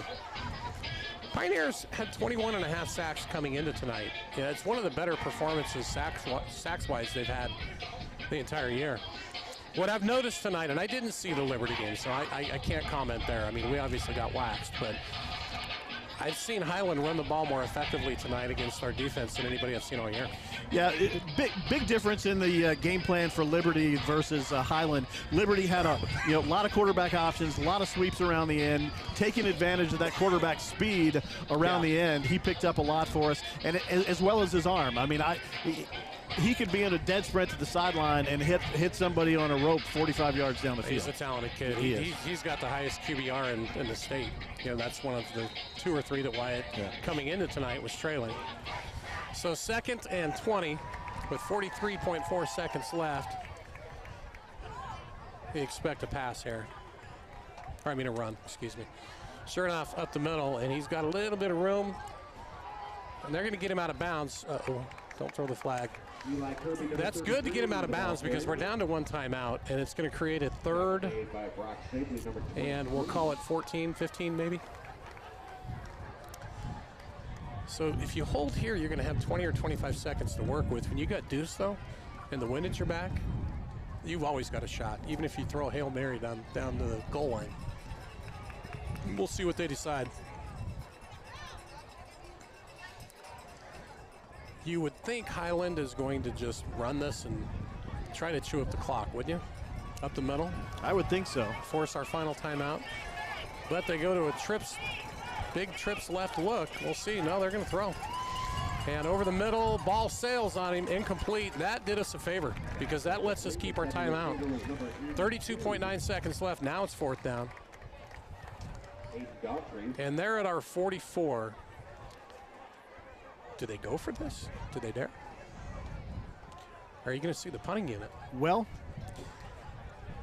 if the decision is gauged on what we've done so far on offense, then you got to believe, hey, let's take a shot. We're getting yardage. We're just turning the ball over. You know, 3 fumbles lost and an interception. I've covered 10 years of Pinnacle football. I don't know if I've ever seen 4 turnovers in 1 half. Well, they're lined up in punt formation, so unless it's a fake, looks like they're going to punt this ball. Watch the fake, boys. And they do get it off.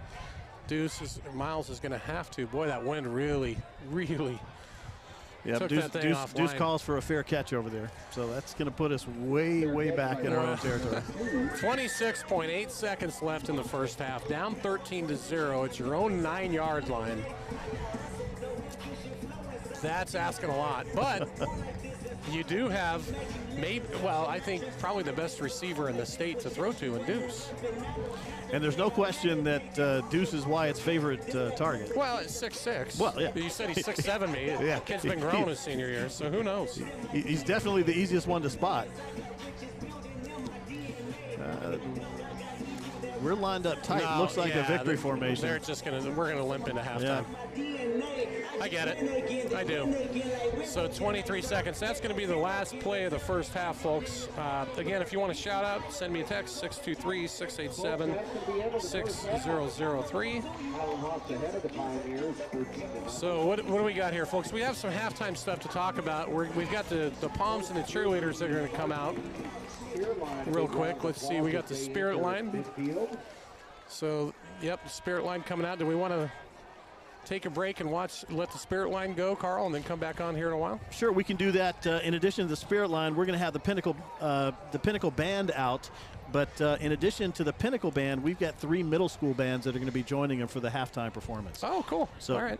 And enjoy watching that. Enjoy that halftime performance. And we will be back with you in just a little bit. See you in a bit, folks. Thanks.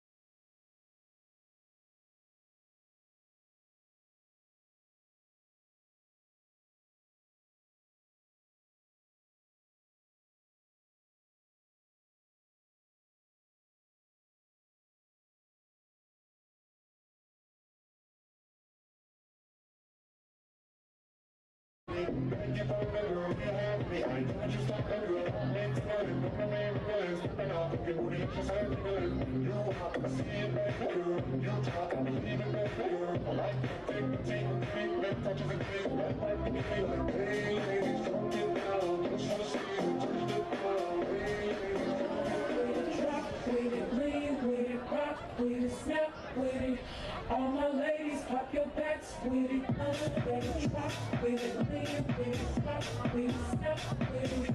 All my ladies, pop your backs with it. Baby, drop with it. Lean with it. Stop with it. Step with it. All my ladies, pop your backs with it. Baby, drop with it.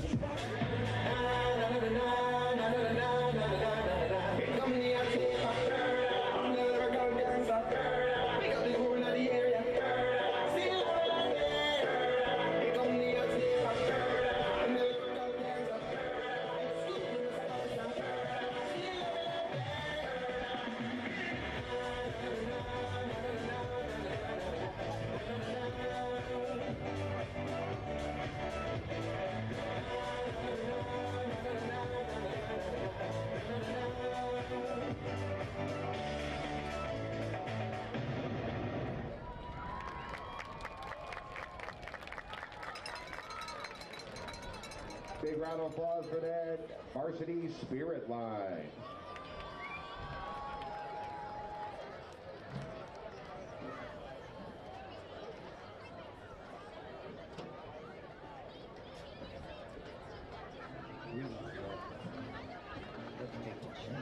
Alrighty, folks. Please welcome the Pinnacle Peak Prep Mountain Trail and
Before jaws up on the floor like Pam and Tommy just burst in the door and started whooping her ass worse than before. They first were divorced, going on furniture.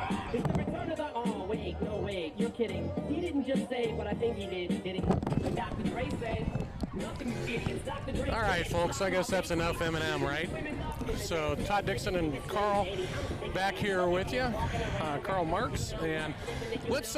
You know what? I crunched some data this week, Carl, and let's talk a little bit about it. People ask the Open playoffs. You know, for those who aren't familiar, in the state of Arizona, the Open division is for 6A, 5A, and even 4A to take the top 8 ranked teams by AZ Preps 365, or the AIA, if you will, Arizona Interscholastic Athletic Association, something like that. But it's supposed to take the top 8 ranked teams, right? And they play in their own division called the Open. Then separate from that, you have the 6A playoffs, 5A playoffs, 4A playoffs on down the right. Coming into tonight, Pinnacle was ranked number 4. Okay, so you had Chandler up top, Liberty number 2, Basha 3, Pinnacle 4. Closely behind Pinnacle because we were at 21.78 points. It's all a ratings point system. Right on our heels was Hamilton, okay, at number 5. Saguaro is at 20. Now Saguaro's at 20 even though they've got a 4-3 record. Why? How can you have 3 losses and be ranked that high? Because they look at strength of schedule. That's always what comes into this. Then you got Castile and Centennial. So next week we play number 6 Saguaro. The week after that we play number 8 Hamilton. Now Highland coming in. No, tonight, we play Centennial. or Centennial. Yep, Sorry, number 10. Right? I'm sorry, I meant Centennial. Yep. So Saguaro and Centennial are coming up. So we have 2 open ranked teams right now that will be playing in the next 2 weeks. Tonight, Highland came in at about number 17. They only had a rating of 12.44, but their losses were to Saguaro and to Hamilton, 2 open teams, plus a very, very good Utah team. Yeah, they played a tough schedule. Oh, they did. Yeah, tougher than us, actually. A tougher schedule than us. So here's the deal. Highland's only shot to get into the Open would be to run the table and go 3-0. You know, they've got us, Red Mountain, and Chaparral, and even if they win all 3, it's not a guarantee they get in. For us, it's going to be interesting. If we don't come back tonight and we lose this game, that's going to pop us probably, I don't know if we'll be completely out of the Open, but we'll probably be down at somewhere 7 or 8. 7 or 8 would be my guess. I think that's. So really for the Pioneers, here's what it comes down to. You win 2 of the final 3 games, you're guaranteed to be in the Open. It's going to happen. If you don't, you know, if you go 1-2, let's say we lose this and beat either Saguaro or Centennial, we're a bubble team. You know, it will be one of those that's either right there or one of the top-ranked 6A teams. It's really hard to figure out how all this stuff works, but they look at strength of schedule, and when you look at our strength of schedule coming up, it's one of the bigger ones is 17.33. It's one of the higher ones ranked. Basha's got the toughest. Basha and Castile both have really tough ones, along with Centennial. So really, I mean, it's because of the division we're in, it's going to be top to bottom. It's a pretty good division. You know, when you take a look at it, you're going to have at least 2 teams out of our division make the Open, maybe 3. Yep, certainly Liberty's there. No, without a doubt, they're a lock. Without a doubt, they're a lock. Yeah, Liberty and Chandler are a lock. Yeah. They are. And it's going to be interesting. You know, you look at Saguaro. They've got Chaparral tonight, who usually plays them tough. They've got us next week. It's a home game for us. And then they've got a tough Brophy team that's a lot better than 1-6. Absolutely. They really are better than 1-6. And, you know, for us, I mean, it's really pretty simple. If we go 2-1 or 3-0 through these 3 games, we're in. If not, we're probably going to be 6A, is my guess. Yeah, and you know, you've heard people say throughout the season as our ranking kept climbing and climbing. Even you saw one headline, "Hey, is Pinnacle for real?" Right. Well, it's these last few games that are going to prove whether or not Pinnacle. It is. No, it is. And these are outside of Liberty. These are the 3 toughest games we have all year. There's no question. You know. So, and tonight, if you take a look at the first half, folks, I was wrong. I said 4 turnovers. We had 5. We lost 2 or 3 fumbles and had 2 interceptions, and we're only down 13-0. You know, Highland had 1 drive that was more than 50, 60 yards, and they scored on it. But past that, the defense has been scrambling and doing a pretty good job just trying to keep them at bay and keep us in this ballgame. Yep, you know, they got a huge break getting that turnover down on our 2-yard line. Right. So, yeah, this is certainly a game that we can come back, but we need to see something early in the second half. Well, and you have to, I always give credit where credit's due. You know, those 3 fumbles, kids have to be stripping the ball for fumbles to occur.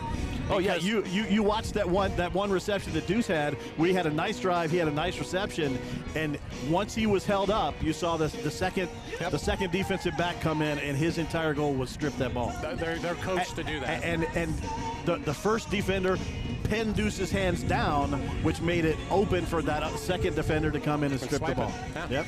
I mean, if we'd have had a lot of fumbles earlier this year, you could say, hey, we've got an issue of not taking care of the ball. That's not the case. We've had very good ball control all year long, and then tonight, 3 fumbles. You know, and the 2 picks, they weren't errant picks, really. I mean, One was a tip. Right. Yep. And they happen. They do. I mean, you tip your hat. You give credit where credit's due. We knew it's one of the best defenses in the state. We're lucky to be in the game at 13-0. We really are. And we get the ball to start. So if we come down and score on this opening drive, then Pinnacle's, you know, last week we're Brophy. We're down 14-0. You know, and Brophy's got a pretty good defense too. Yeah, this first possession is going to be a big possession for us. So, like to see big things from Pinnacle on this first drive, opening drive in the second half. Well, and a shout out, you know, we were talking about Deuce in the first half. He got the, what was it? The Madison, the medallion winner. So he's going to be going to the Ed Doherty Award, which is awarded to the top football state player in the state at the end of the year. So he's going to be at that banquet, as he should be. As he should be. He is one of the best players in the state, you know, so you should do that. But he earned it with that over 200 yards last week. And if we could rewind the clock a little bit, or the tape, if you will, it was last week he went off in the second half on Brophy. But you didn't have the wind. Well, did you have the wind last week? No, we Aaron? did. The way no, we we did. didn't. Yeah. When you're a team that throws the ball more than you run, it's a much bigger effect. Highland's just the opposite. They're ground and pound all day long. So the wind doesn't really affect them at all. For us, it plays into it. And the wind is coming right towards the Pinnacle sideline, folks. So as you look out at the field, it's coming east to west, right at the players. So it's going to make throws go a little wobbly, and it's going to have an effect. I don't know, Carl, what else do you see? Again, hey, if you want to shout out, folks, if you're tuned back in, 623-687-6003 is my number, and feel free to give me a text, and I'll give you a shout out over the air. Yep. If you're watching us, online on your computer, you can certainly jump into the chat, send us a message. I'll be picking those up pretty frequently, and we can read those shout outs as well. Yep. We're just about a minute and 15 seconds from start of this second half. Is it still 1:06 remaining? Looks like countdown of coming up on just about a minute left in the halftime. So back to receive the kick, 12, and number 12 and number 6 for the Pioneers. Yep, that's going to be Spencer Halverson, number 12, and Jadeem Birthright, number 6, back deep. Welcome back, Jadeem. He's been out for, what, 5 weeks? Yeah, he's been out for quite a few weeks with an ankle injury, so it's great to see him back. Haven't seen him in the defensive backfield, but it's great seeing him back in kickoff return. Halverson's a great athlete. You know, he gets all his fame from defense, playing that star backer position. But he does well when he's in on offense at running back, and he's a pretty good kick returner as well. All right, folks, getting ready to go live here. 13-zip Highland, first half. Pioneers with 5 turnovers in the first half. And the wind blowing every piece of paper I have out of my hands as we're trying to broadcast this game. This is going to be a little tricky. All right, boys, what can you dial up here? Let's see it. I don't think he's going to get the end zone with his wind. I'd be shocked if he did. All right, folks, we're ready to get back underway. Yeah, this is a tough wind to be kicking into. And it's a squibber. Going to be fielded at about the 5. Jadeem Birthright picks it up. And he's going to get upfield to about the 20-22. 2 hands around the ball. I guarantee you, halftime coaches, every coach was talking to the kids about hold on to the ball, 2 hands, because these guys are Hawks. They're coming in after it. So the Pioneer offense picked up some yards first half, just shot themselves in the foot consistently with those turnovers. Wyatt Horton, number 15. Oh, wait, are we coming out in the... No, it's Wyatt.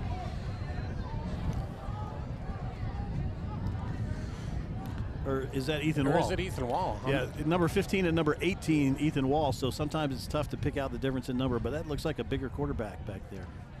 That is, It is. Ethan Wall is in the game, and he's going to scramble to his left, and he's going to pick up some yards up to about the 27, 28-yard line. We've got a late flag coming in. So Ethan Wall Jr. was injured at the start of the year, which is what prompted Wyatt Horton's chance out of the field, and Wyatt's played lights out. Ethan's done pretty well himself this year. I think that's going to be a holding call against the Pioneers, not how you want to start. Wow. So Ethan, number 18, 6 for 9 on the year, 148 yards with 2 touchdowns, 0 interceptions, quarterback rating of 149.3. Limited snaps, but pretty impressive. He's got a big arm. He really does. He can chuck that thing down the field. Yeah, Ethan's certainly a solid quarterback. Yeah, about 2 weeks before the season started is when he had that injury, and Wyatt Horton stepped in. And Wyatt's, as we talked about before, just done a fantastic job. So switching it up a bit with Ethan in 1st and 15 now for the Pioneers. And it's going to be a quick swing pass, complete to Deuce. Nice catch. He's going to be up to the 15 to 20, turns the corner, and we've got another penalty flag coming up.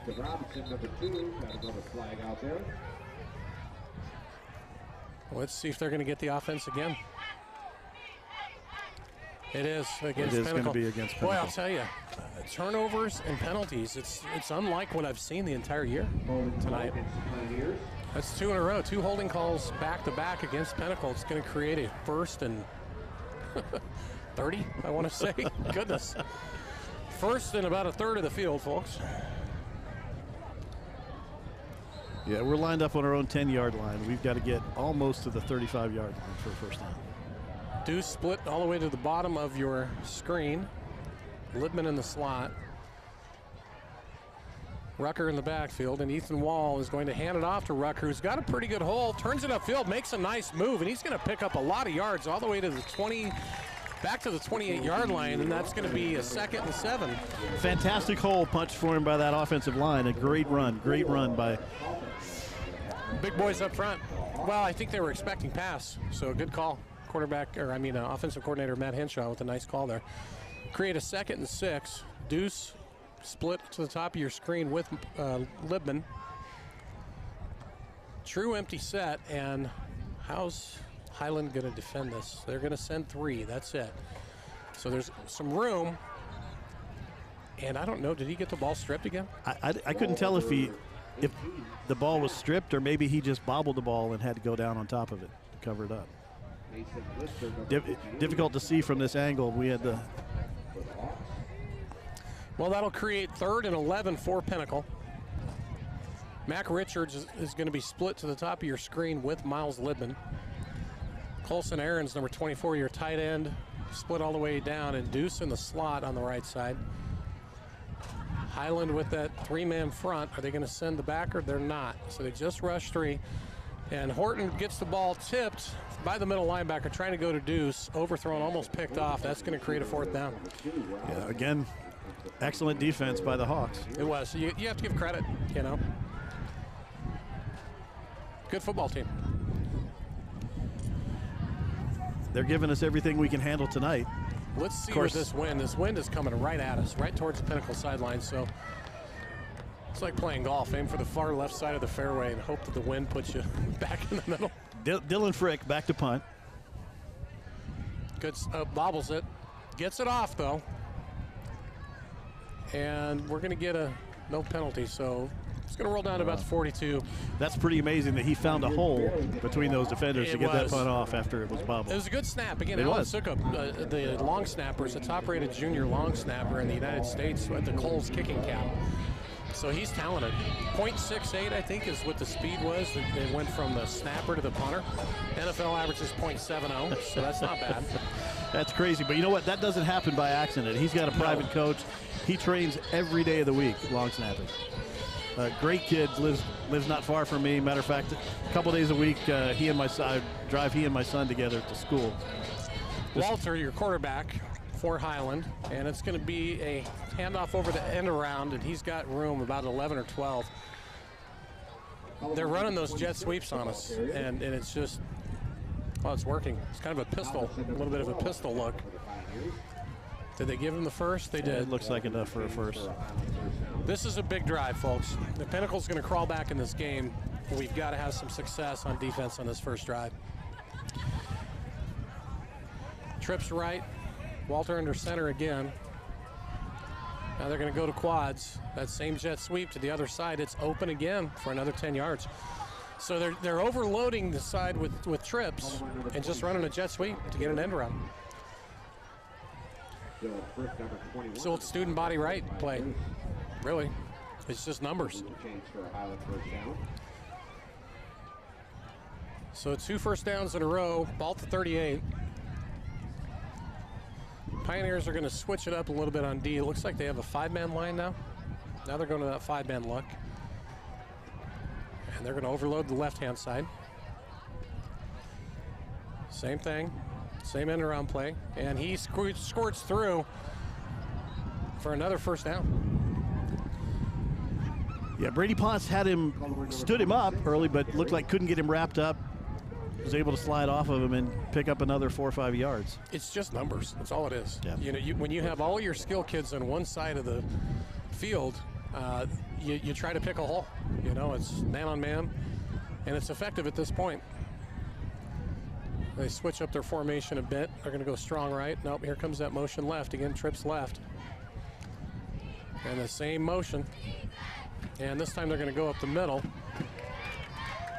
And not a lot of room, maybe 3 yards. Yeah, nice hit by Brock Stapley. Brock Stapley came in, single tackle right at the line of scrimmage. What that does to your defense, though, it really challenges those linebackers because it's either going to be a jet sweep or they're going to do the counter it over the middle. So if you're those middle linebackers, you've really got to guess right in this situation. 2nd and 8. And this time the jet sweep comes back. Had a shot at him. He's going to break it to the outside. Look out. 15-10, down to the 5, and finally out of bounds. We had a shot at him in the backfield, just couldn't get him down. And we've got a late penalty now, which may go against Pioneers. I don't know. Yeah, Luke Baker was able to drag him down out of bounds. That late flag looks like it was in the area of possibly a late hit. It really comes down to this. To beat a good team, you've got to play a clean game. Nope. Looks like that. Against Pinnacle. I wondered if there was a late hit down there. They were John. But either way, that's going to create a 1st and goal for Highland at the 2 or 3.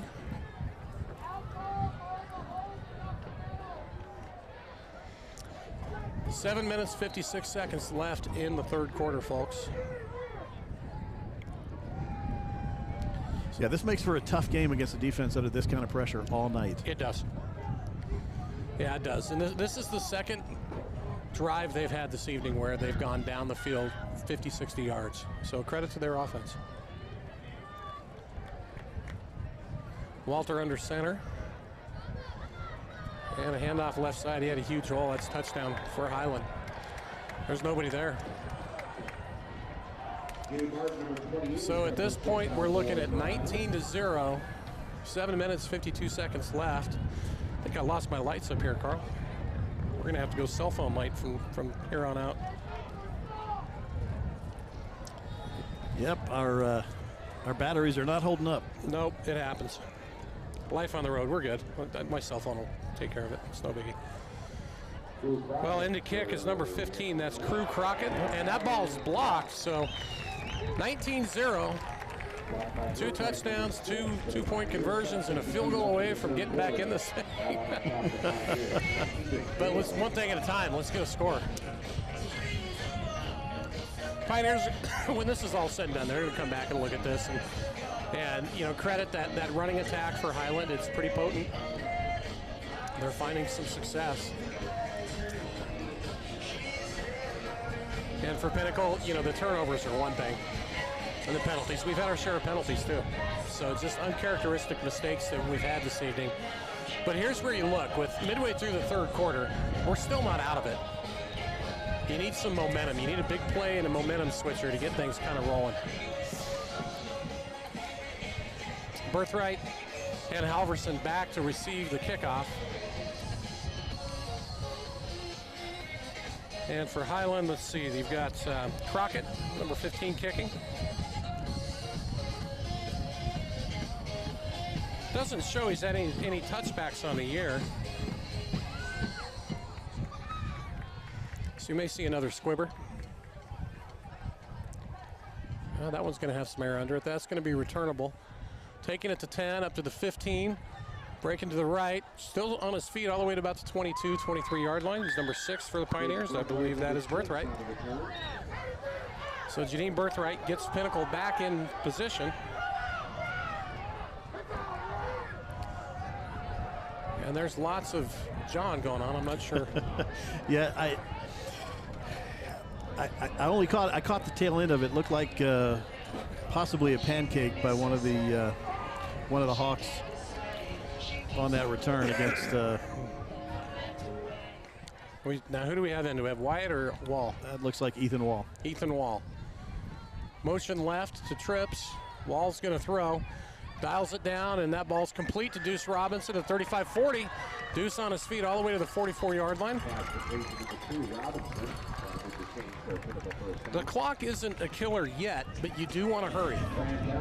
Yeah, Pinnacle looks like they're in a hurry-up offense. True spread look. Motion by Libman. Wall's looking downfield. He's got plenty of time, and he's going to tuck it and run. He's got a lot of room to run up to the 50. Puts his shoulder into it down to the 48-yard line. Yeah, Ethan Wall's a big guy, so he's a pretty good-sized kid. Yeah. So he's going to try to use that body and gain one or two more yards. Yeah, what is Wall? Let's see. Let's do size and weight, shall we? 6'3", 200. Yeah, he's a pretty good-sized quarterback for sure. 2nd and 4 for the Pioneers.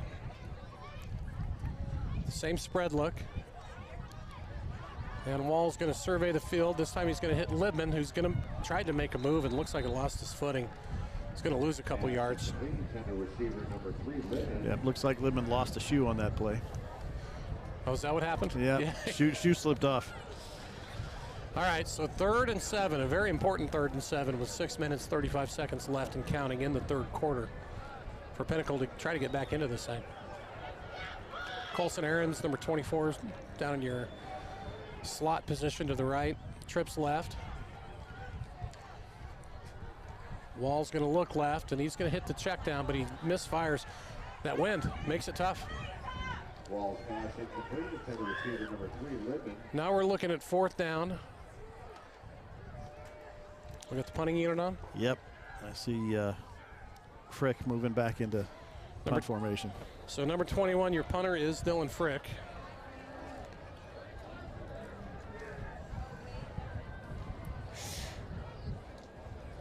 Let's see, he's had 10 punts this year. Average is 41.3. That's a nice one. That's going to give us some good yardage.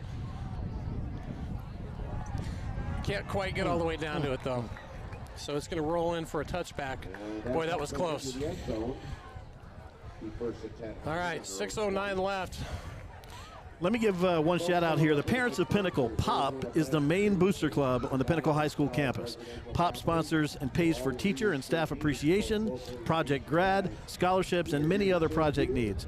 We need support from our Pinnacle families to fund these valuable programs. For just $25, please consider becoming a member of POP today. Go to parentsofpinnacle.org. Again, that's parentsofpinnacle.org today and sign up to make a difference.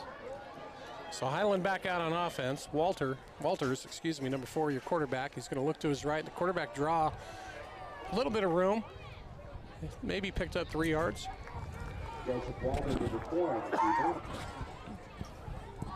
Bring up, what, a 2nd and 7, Carl? Yeah, I think that's 2nd 7, 2nd 8. Frick on the tackle. Well, I said it last time, but I'll definitely say it this time. Huge drive on defense for the Pioneers. Got to get a stop. Twins to the left, Walter in the shotgun, single back. And it's going to be a handoff up the middle, breaks it to the outside, but doesn't go anywhere. Good job by, it looked like Leckie. Yep, looks like Ashton Leckie. Number 1 came up to make that stop from the corner position. It's going to bring up a 2nd and 6, or 3rd and 6, should be 3rd. Already number 29. See if they go back to that student body left or right formation where they have trips and they run those jet sweeps. That's where they really hurt us on that last drive. Nope, they're going to spread it out. Twins to the bottom of your screen with kind of a double tight end look up top. And they're going to play action, and that ball is batted down by Spencer Halverson, number 12. Good defensive play. Great defensive play. Almost a pick, it looked like. But, all right, Deuce and Miles coming back to field the punt. That wind is not, that's still swirling quite a bit. It's just unpredictable where that thing's going to end up. Yep, and that wind likely to hold that punt up. We need a momentum changer. We need a boost. Interesting punt formation. Look at this. We got 3 guys split to the bottom of your screen.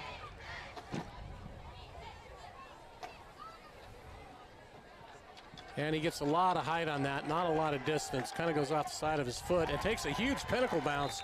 We're going to have great field position, folks, about the 38, 39-yard line of Highland with 4 minutes, 46 seconds left, third quarter. Let's talk about Nothing Bundt Cakes. Come to Nothing Bundt Cakes on the corner of Scottsdale Road and Frank Lloyd Wright for your next celebration. And Made to Move Nutrition and Wellness. Come work out with Jesse and crew and make the move at Made to Move, located at Scottsdale and Frank Lloyd Wright. All right, what are we doing here? Ethan Wall still in? He is. So Ethan Wall's your QB. Rucker in the backfield. And it's going to be play fake, and he's going to fire it down the field, and that's going to be intercepted. It is. Threw it short. Miles Libman was not there. That's the 6th turnover this evening by the Pinnacle offense. 3 interceptions, 3 fumbles lost. That didn't take long. 4 minutes, 41 seconds left. Third quarter. Oh boy. Well, let's get on the board on D, shall we? Highland doesn't give the ball up that much on offense, though. That's the problem. They don't commit very many turnovers. I think they had 5 on the year coming into tonight. Walters at QB. And designed rollout to the right. And he's going to dial down, and that ball's complete for first down yardage, still on his feet, up to about the 34. Walters pass complete to number 16. Trent Kohler Jr. Just need a big play to start it all off, Carl. Yeah, it's really what you need. Unfortunately, right now, we keep digging ourselves in a hole. We do. Yeah. You just need a big play to start. That's really what gets you uncorked.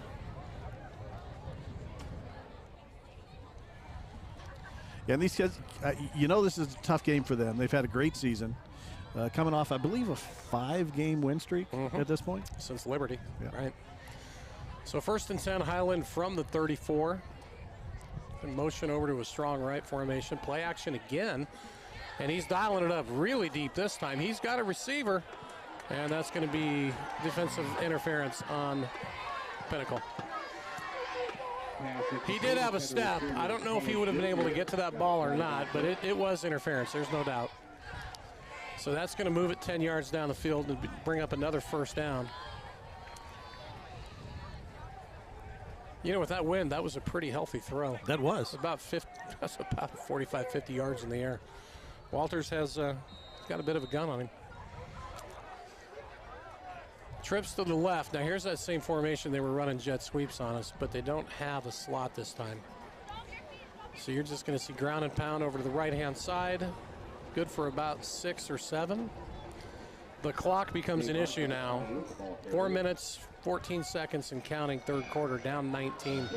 You need to stop, and then you need to score as quickly as you can.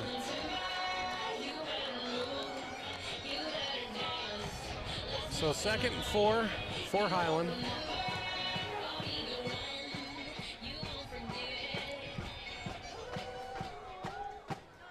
Quick pitch to the right. Makes a nice cut up the middle, and he's going to get to the sticks. I don't know if he's going to quite get there. I think they gave him forward progress. Yeah, one thing I don't know if you've noticed, Todd, maybe a little bit surprising, but you watch the pace of play, and Highland isn't taking up all the time that they have on the play clock. They're they've got 40 seconds between plays. They snapped the last one about 20. They're confident they can move the ball on us and get down and get another score. Well, they're not trying to take all the time off the clock that they could. They didn't pick up that first down either. So it's third and maybe a half a yard. You certainly expect ground and pound here. Walters under center. And he's going to keep it. You expect it, but he's going up top to throw for a touchdown. Yep, caught it. No, it didn't get in, but it's a nice reception. Good throw down to the 1 yard line. So on third and short, they caught us. They did. They caught us sleeping. I don't think there was anybody in the stands that didn't think that was going to be a run up the middle. So first and goal for Highland. Yeah, Walters made a good play fake on that. Tucked the ball, backed up, and the receiver was just able to get back behind us. You know, if they run the table, they may have a shot at the open. I don't know. I mean, they were ranked pretty far down there, but if they beat us tonight, that's going to give them a lot of quality points. And without a big comeback, that may be what we're looking at here. So, what do we get? Timeout? I believe that's a timeout. How are we doing on sponsors? Are we getting through all these? Yeah, well, Venture Off-Road, for all your off-road modification and build needs. Venture Off-Road, thank you for being a sponsor of Pinnacle Football. Ryan Garvey Attorneys. When your freedom needs protection, experience matters. Call Ryan Garvey Attorneys. And Team Clean and Haul, family-run and operated waste and recycling services since 2002. Arizona Best Real Estate.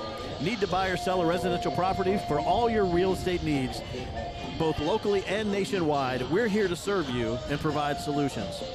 Call Leanne King at Arizona Best Real Estate today, 480-948-4711. And then Home Care Sweet Home. It's a group home where your loved one is warmly welcomed and feels at home at all times. Thank you, Home Care Sweet Home, for sponsoring Pinnacle Football. So we got a text shout out in from Houston, Texas, and that's the grandparents of Spencer Halverson. Thank you for tuning in, and shout out to Houston. We get a lot of grandmas and grandpas sending in, don't we? All right, so first and goal for Highland. Motion, and QB is going to keep it, and then he's in. So that's 25-0 Highland, 2 minutes 48 seconds left. Third quarter, PAT pending. I didn't see this coming. I knew it was going to be a tough game. Yeah. I don't think there's anybody that thought this was going to be a cakewalk, but I thought it would be a head-to-head matchup, and it would be a game down to the You get two good ball clubs, and they haven't had any turnovers, and they've had very few penalties. We've had more penalties than I've seen, and I have never seen 6 turnovers in one ball game. You know, it's just something you have to learn from. And they're going to go for 2 to try to make it 27-0. Hawks are going to try for 2. Quick throw to the middle. Did he catch that? And they get it. No. That's complete to number 8. No, incomplete. No, incomplete. Tim downstairs didn't get that. So I'll make fun of Tim for a little bit here. He's a guy that used to do our color broadcast with us. He's now the overhead PA. So last year, he was doing a JV game a couple of years ago. And the guy next to him goes, hey, it's 1st and 10 at the 51-yard line. So he gets on the overhead. He goes, 1st and 10 from the 51-yard line. The whole crowd kind of stops and looks up at him. Even the coaches are like, what? Well, of course, but what you're also not saying is Tim is also the first one to cut up down in the booth, too. Oh, without a doubt. Yeah, and try to... I was on the mic with him for 6 or 7 years. Well, more than that, actually. This year's the first time him and I haven't done a game the entire history of the program. Yeah, unfortunately, like you, Tim has been traveling a little bit for work this year. So yeah, same thing. Yeah. It's good, though, to get some new people on the mic. I think it's great. Okay, back to receive for the Pioneers. Again, you got Birthright and you've got Halverson, number 12. Grandma and Grandpa from Houston are hoping number 12 gets a shot here. What do you think? Winds died down a little bit. It's still cold. Yes, ma'am, it is. And that's going to be Birthright at the 10 again and the 15 up to the 20. Tries to find a crease. There's nothing there. All right, they blew it dead. It's a little late, I'd say. So Pioneers going to have 1st and 10 from about the 25, we'll call it.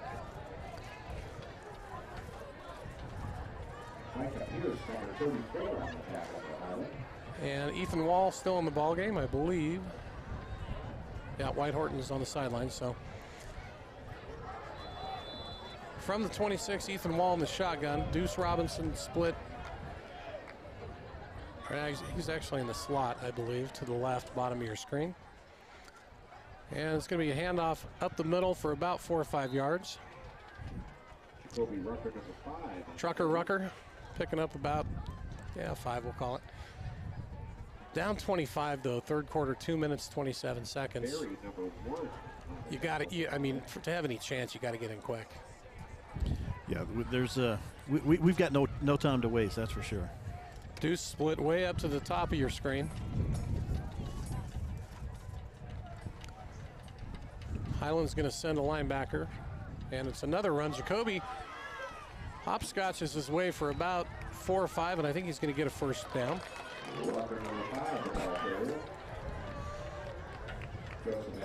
What do you dial up, Carl? Well, we haven't really established a ground game, and that looks like what they're trying to do right now, just to give us pull those defenders in just a little bit. Those defensive backs have been sitting back on our receivers, making it tough to find targets. They've got a good secondary, though. They do. I've been watching them. They're pretty good. And they're playing, you look at their bracketing Deuce with that safety up top. Just about every team does do that. Ethan Wall's going to look to his right under pressure. Steps up into the pocket, though. Hits Miles Littman down at the 30, all the way to the 25-yard line. There's a big play. What do they call those, chunk plays? You need those big chunk plays. And that's one right there. Nice catch by Miles. Yeah, nice throw, dead on by Ethan Wall. Right over the safety's head, so that's going to give the Pioneers a little bit of a spark, which we desperately need. Well, come on, boys. Get in before the quarter's out. You've got Richards split up top to the left. Deuce by himself on the right. And it's going to be a run play. And Rucker, no room. It's going to be no gain, maybe a loss of a yard. You had Sukup, the long snapper, 87 in on that play at receiver as well. We've just seen, consistently penetration by this defensive line for the Hawks. They're tough. Yeah. They held Hamilton to 10. They're tough. 2nd and 12.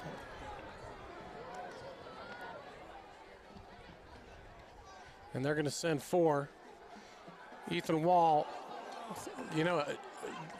incomplete, but the reason I stuttered there was it looked like it might have been a pick and went through the hands of number 11 on defense, and it surprised Mason O'Rourke, and he couldn't hang on to it. It's going to create a 3rd and 12. We haven't targeted Deuce as much in the second half, but part of that reason is because they're basically putting 2 guys on him. They're playing that bump and run, and they got help over the top as well. And their safeties are really deep. My gosh, they're 20 yards off the ball. And they're going to send just 3. Ethan Wall buys some time. Off target, incomplete. That's going to create 4th and 12 for Pinnacle. Number 8, Richards.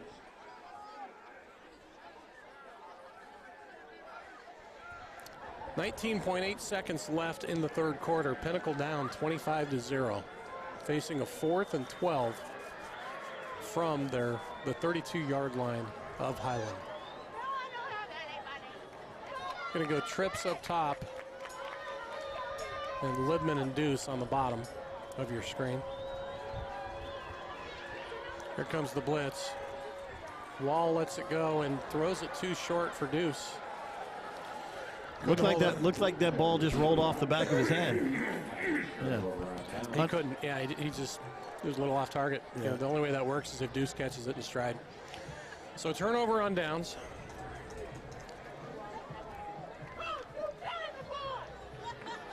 It's a good Highland team, but I haven't seen the Pioneers struggle this much all year, but I didn't see Liberty either. Yeah. So, no, they're absolutely a strong team, but we're making them look like a better team than I think they are. Well, with 15 seconds left in the third quarter, you would expect ground and pound. Mason List coming in as a last-minute addition. He gets some penetration. It's going to be a pickup of about 2 or 3. Bring up 2nd and 7.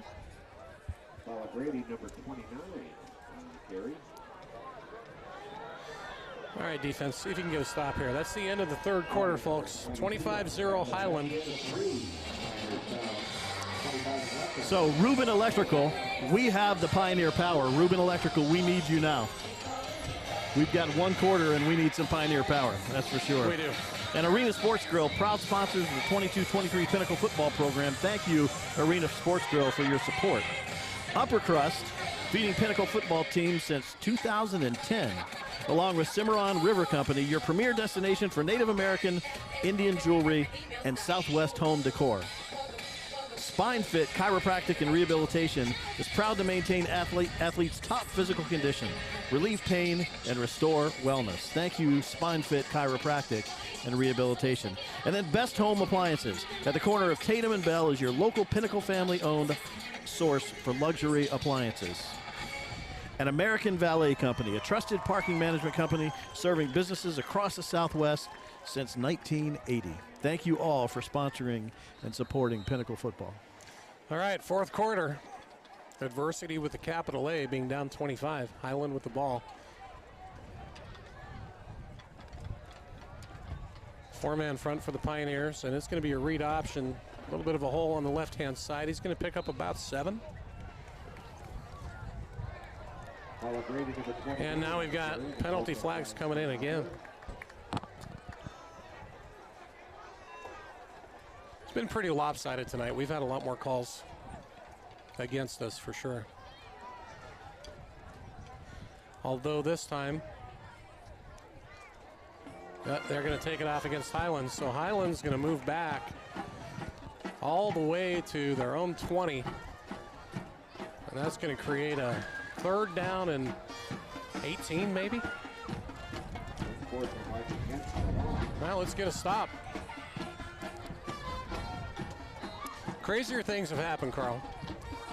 4 touchdowns in 1 quarter on this team, though, would be something. Highland's going to have 2 receivers split to their left. Walters is in the shotgun, and they're going to hand it off up the middle. It's going to be good for about 5 yards, 6 yards. Going to create a 4th and 9, so you'll see the punt team out, I'm sure. Yeah, if you look at our scoring charts across each of the games this year, the bulk of our scoring has come in the first half of the game.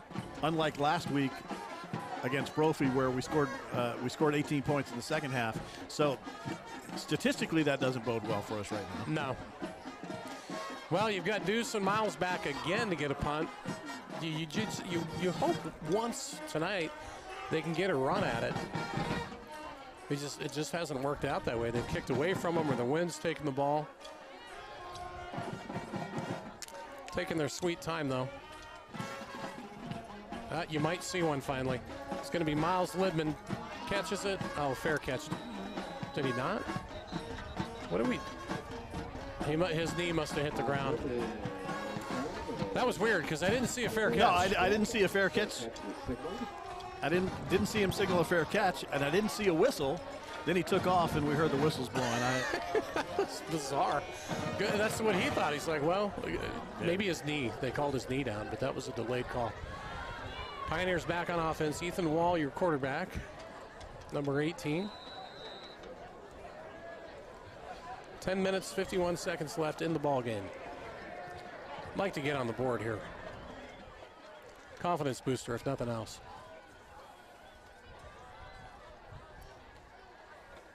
And play action. Wall's under pressure, and he's going to go down.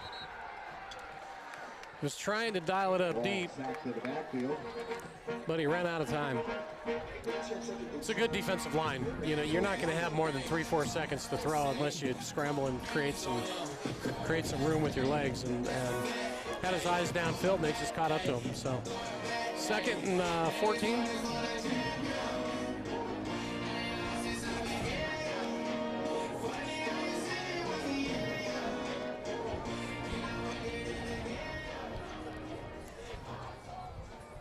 We were averaging 30 points a game coming in tonight. That's what's crazy. But Highland all year, they hold their opponents to at least 10 points below their average. They've been doing it all year.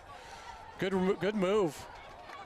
Of course, right now we'd be pretty happy with 10 points below our average. Yeah, we would. Rucker with a nice run. That's going to create third and much more manageable, maybe 6, 5. Yeah, so 3rd and 5. It's good move by Jacoby. Yeah, we would take that, wouldn't we? Well, the most anybody scored on them all year was 27 last week with Swaro. And with 9 minutes, 30 seconds left, you take what they give you, but you certainly want to get some points on quickly, so you've got at least a shot to try to crawl back in this thing. True spread look, 3-man front, and they're only going to send 3, so there's going to be time for Wall to throw. He does complete it. That's first down yardage. That's Miles Libman, number 3.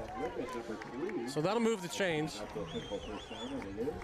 Folks, just want to let you know the Chick-fil-A sandwiches are now $5 at Snack Shack.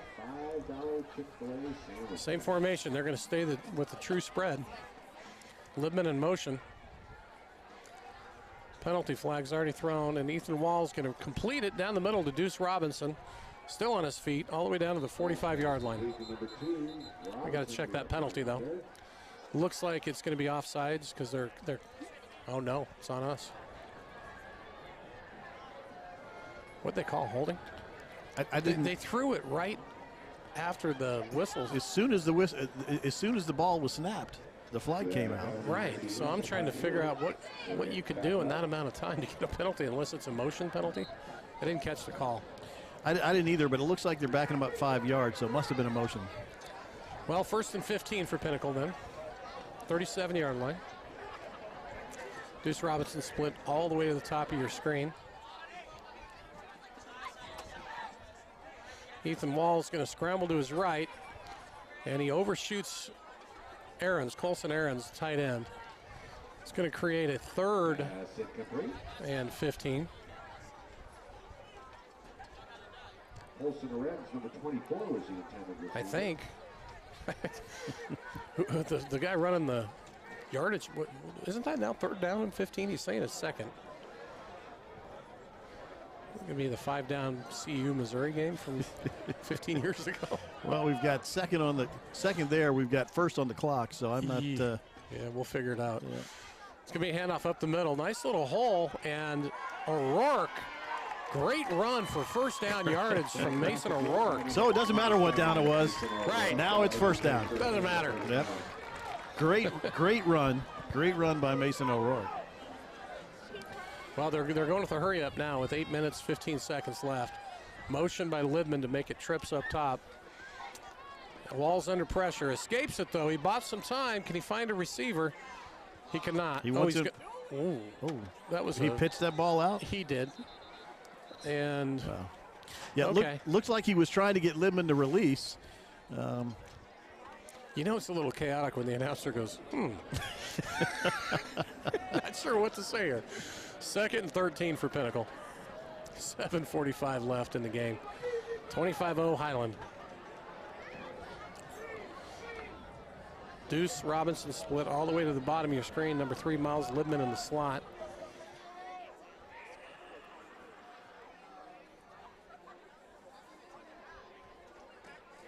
And it's going to be a design rollout to the left. And they're going up top to Deuce. Great adjustment on the ball. Good catch by Deuce at the sidelines. Yeah, I couldn't tell if that was a design cutback for that, because when he released that ball, I thought, oh, he's way behind him. We could be looking at another pick. And then Deuce cut back and picked that up just before he got out of bounds. I think that's what the proverbial back shoulder throw, you know. Well done, too. Nice throw. So 1st and 10 for Pinnacle at the 30 of Highland. And we're going to run the ball over to the left-hand side. Just not a lot of room. They keep trying to strip it. Yep. I was watching that, waiting for Jacoby to maybe bounce outside a little bit to the left, but it just didn't quite happen.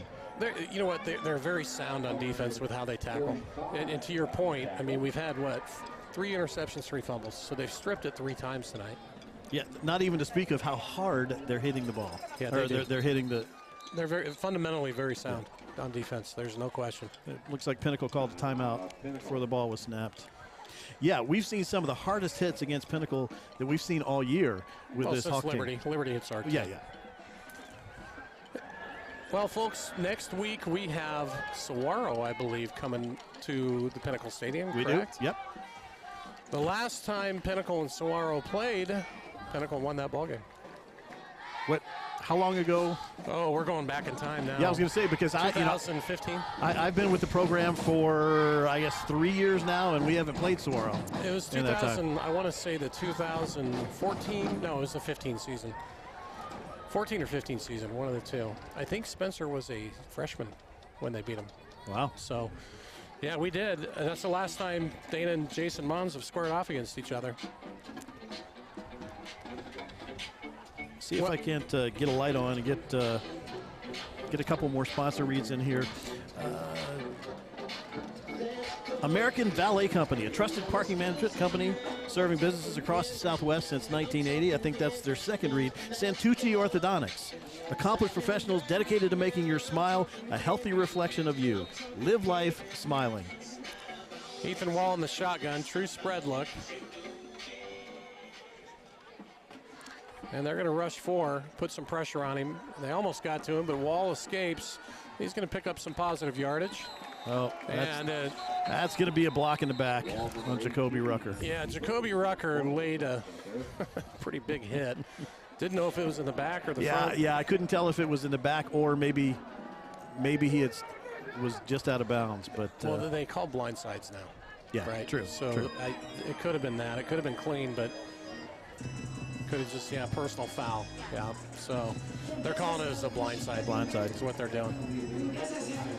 So that'll put Rucker back on the sideline, and most likely O'Rourke coming in, unless it's a 5-receiver look. It is. Yeah, O'Rourke's back in the game, and that's 15 yards that it's going to create now at 3rd and 20 for Pinnacle. Some frustration, I think, with some of the kids. 4-down territory, without a doubt. 6 minutes, 48 seconds left in the ball game. Trying to get on the board. Yeah, at this point, these kids are just trying to make something happen. So you got a lot to iron out before a very tough Saguaro team next week, no question. And Wall back to throw. He's going to unload it. He had Colson Aarons just a little bit too much underneath it. Slightly overthrown, but he had Aarons on the sideline. Yeah, nothing against Colson Aarons, because that was a tough pass to bring down. It was. Last week, we saw a pass just like that to Deuce Robinson going this way. Oh, the reached one-hander? out with one hand. I saw that. Unlike any catch I've ever seen. I mean, he just reached out, one hand, wrapped up the ball, pulled it back in. Yeah, he's the most talented athlete I've seen at this high school. 10 years. It's amazing what that kid can do. Designed roll out to the right, and that ball is overthrown, incomplete. Was that 3rd or 4th? That was 3rd down. 3rd down. All right. So now we're going to bring up 4th and 20. It looks like he was trying to get to Deuce Robinson, cutting back across the middle, but just overthrew him. Alan Sukup, number 87, checks into the game. Well, we got the punting unit on. Yep. Okay. Looks like Dylan Frick is coming on to punt. Well, 4th and 20.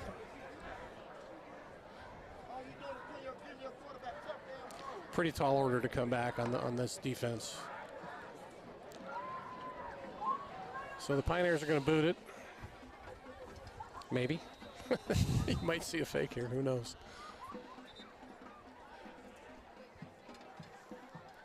What do we have here? I saw a penalty flag, delay a game, Pinnacle. So it took too long to get the punting unit out on the field. So that's going to be delay a game penalty.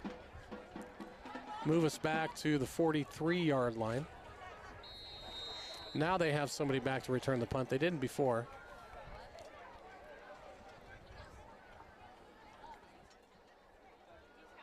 Well, and with Dylan's foot, doesn't really hurt us.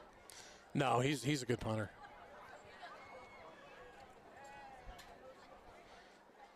And he's going to do that little rugby kick, and that's going to be nice job. Checked up.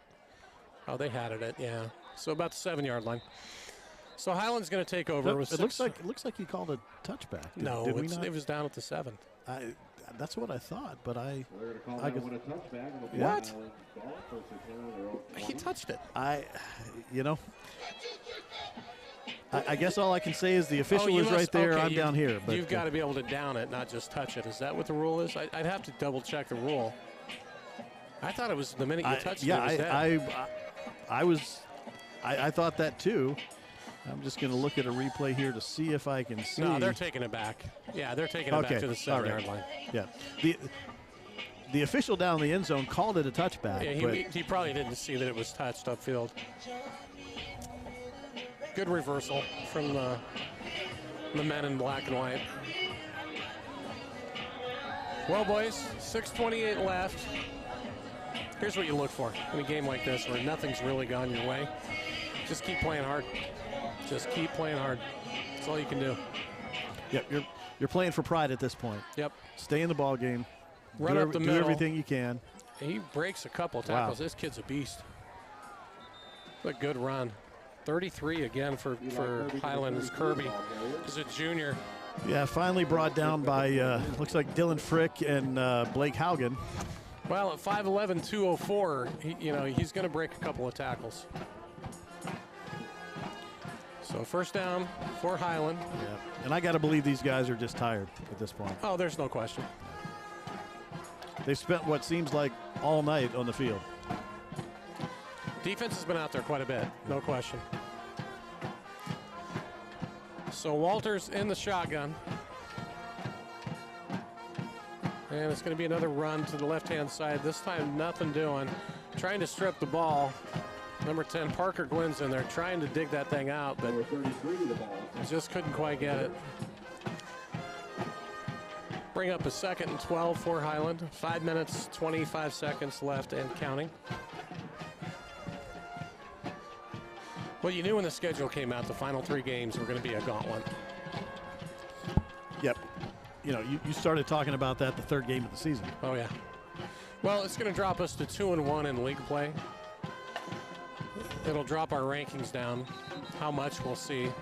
We've had a tough schedule, though, so I still think it may drop us all the way out of the open, but I'm not so sure, just because of the schedule we faced. But Highland, though, coming in was ranked 17th, I think, so they're going to jump quite a bit, probably up to 12 or 13, maybe even 11. Yeah, that was a motion call against Highland. Moves them back 5 yards. 2nd and 15. They're going to the Wildcat. Interesting. Little read option. He gives the ball off. He's got some room. He's going to get up to about the 26. Create a 3rd and 7. Grady, number 29. No, you don't want to give up any move point. At this point, Highland's just trying to get out of here. Yeah, they're trying to maintain possession, eat the clock. Yep. So 3rd and 6 for the Pioneers. Shutout. How long has it been since I've seen a Pinnacle team shut out? A long time. If ever. I'm not sure I ever have. They're chewing up the clock, and they're still running Wildcat, aren't they? So they take a timeout at the very end.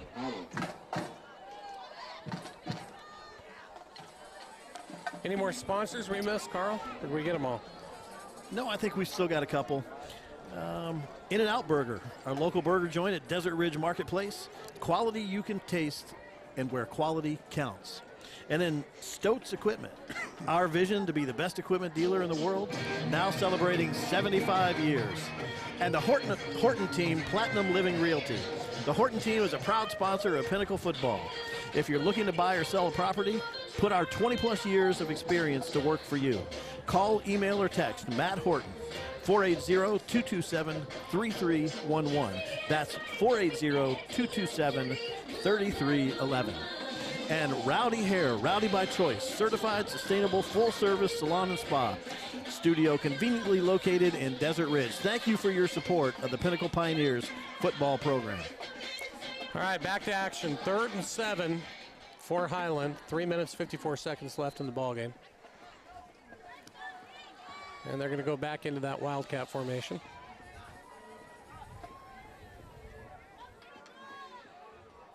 Going to be a read option. And they hand it off again over the edge. He caught the edge this time. Still on his feet. And didn't quite take him down. Boy, that he's a good runner. All the way down to the 49-yard line. Number 29 for Highland is Alexander Falagrady. Unfortunately, we've got a down Pioneer back at the 27-yard line. Looks like he got tangled up with another Pioneer and went down. And well, you want to keep. That's the biggest thing at this point. I mean, the ball game's over. Yeah. You know, you want everybody to stay healthy. Yeah, let me give a shout out to Liberty GMC. Liberty GMC, your one-stop resource for all automotive purchases and repairs. Make sure to ask your for your Pinnacle football discount. And TNA Landscape and Hardscape Design, home of grading, leveling, pool excavation, footing reinforcement, paver installs, and more. Don't be sod. We're here now. And Chula Seafood, fresh fish in the desert. A fish market, restaurant, and bar now open at Hayden and Thompson Peak. And Huntington Learning Center. Our mission is to serve families with children through personalized instruction to meet your child's unique needs, additionally providing ACT and SAT prep classes. Center Mass Construction, helping you build your dreams into reality. Residential and light construction. Thank you for your support of the Pioneers program. The injured Pioneer was number 23, Brock Stapley. Good to see him get back over to the sidelines. 3 minutes, 43 seconds left in the ballgame, folks. 1st and 10, Highland at the Pinnacle 39. And they're still running the Wildcat. Pretty good hole open over the middle, another 8 or 9 yards. Falagrady, number 29, the ball carrier. Yeah, Falagrady is just, he's been on fire. Well, next week, Highland's got Red Mountain, and then they finish at Chaparral. Maybe a second and short. I actually think they'll probably end up winning out on the year. Yeah, I think that'd be my prediction. They should be able to take those 2 games. Red Mountain's pretty good. And Chaparral's no slouch either. No. 308, No. 37. And now they're going into very tight look, just ground and pound up the middle. And 2 missed tackles, and we finally get him down at the 15. Dylan Frick came up trying to make a play, and he couldn't quite get through to him. So Highland down at the 15-yard line. Got some shuffling of players in and out for Pinnacle. They're missing some kids.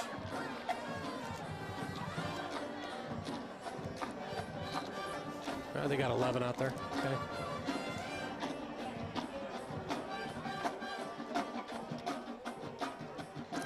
All right, boys, dig deep. Try to keep them out of the end zone. Twins at the very top of your screen. Another read option. And this time, better job. Backside pursuit for the Pioneers. Falagrady, the ball carrier, number 29. Nice tackle. That was number 12 for the Pioneers, which is Halverson. Spencer Halverson. Leading tackler on the team.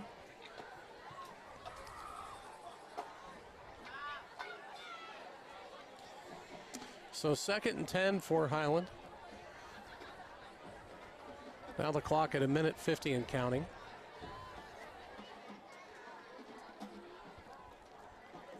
Back to the Wildcat they go. Boy, they've got a lot of ground and pound formations they throw at you.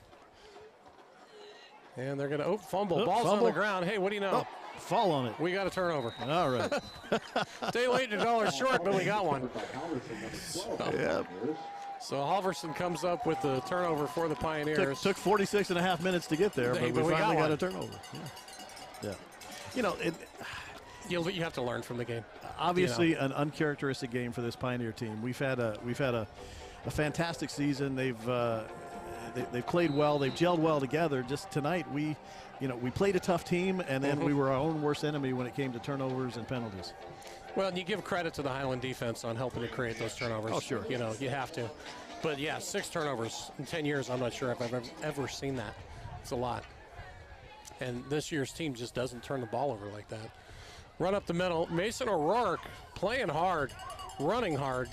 all the way up to the 42, 43-yard line. You got to love that. You know, it doesn't matter what the score is, you know, or how much time's left. You want to see somebody at 110%, and that was an impressive run. Yeah, one thing you can be sure of, not one of these kids is going to be given up until that all the time's expired on the clock. And another run. O'Rourke again finds a nice hole. He's going to hit to the left-hand side and gets up past midfield about the 49-yard line. Number 27, the ball carrier. As he's run out of bounds. Well, minute and 1 second. Minute and 1 seconds. How about 61 seconds? You get tongue-tied at the fourth quarter with a minute left, especially if the game's not on the line.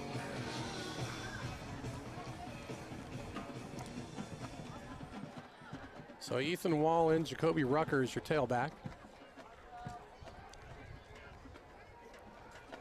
And it's going to be Jacoby. Picks a nice hole on the right-hand side. Good cutback. He's running hard also, all the way up to the 36. Jacoby Rucker, number 5, the ball carrier. Looks like it may move the chains. Yep. You know, even with this loss, I'm going to tell you something. They still have their destiny in their hands. If they were to upset Saguaro, most people are going to have Saguaro favored if they beat them next week. And then they were to beat to Centennial. They're in the open playoffs. You know, there's no question, even with this loss. Be a handoff up the middle. No room this time. And with this win, you think, I'm telling you, Highland might sneak in there. Because their only losses were to Hamilton and Saguaro. That's it. You know, so if we were able to beat Saguaro, it'd be 3 teams that all beat each other. So it's still in the boys' hand. Wall's going to hand off again. Jacoby Rucker, the right-hand side, cuts it up. He's going to get up to about the 30. And that's going to bring us down to the end of the game, folks. So final score is Highland 25, the Pinnacle Pioneers 0. The story of the night is 6 turnovers on offense against a very good defense for Highland. And next week we get to do it all over again here at Pioneer Stadium against Saguaro, which I'm sure there's going to be a lot that the coaches can work on this week with the kids and to bounce back to see what happens. But Todd Dixon with Carl Marks. Carl, you got anything left? Shout-outs we need to do? Or? No shout-outs left. We got through our sponsor reads. Thank you again for all of those who have sponsored this Pinnacle Pioneers football program. Thanks for tuning in with us tonight. We had a great crowd watching us online. Wish we could have delivered a better game for you tonight, but we're going to be back next week, Friday night. Maybe Friday night's our night, not Thursday night. So next week we'll be back against Saguaro here at home on Friday night. Well, here's the deal. It's not how many times you get knocked down, and we got knocked down. It's how many times you get back up and how strong you get back up. So a lot of work for the boys this week, but we'll have a good one next Friday against a very good Saguaro team. Yeah, so. Thank you, Todd, for letting me tag along with you tonight. Oh, it was fun. Absolutely. Right. It's good. We have so many different announcers, you know, doing this with the different games. It makes it kind of fun. So, folks, thanks again, and we'll catch up to you next Friday. Thanks so much. Good night.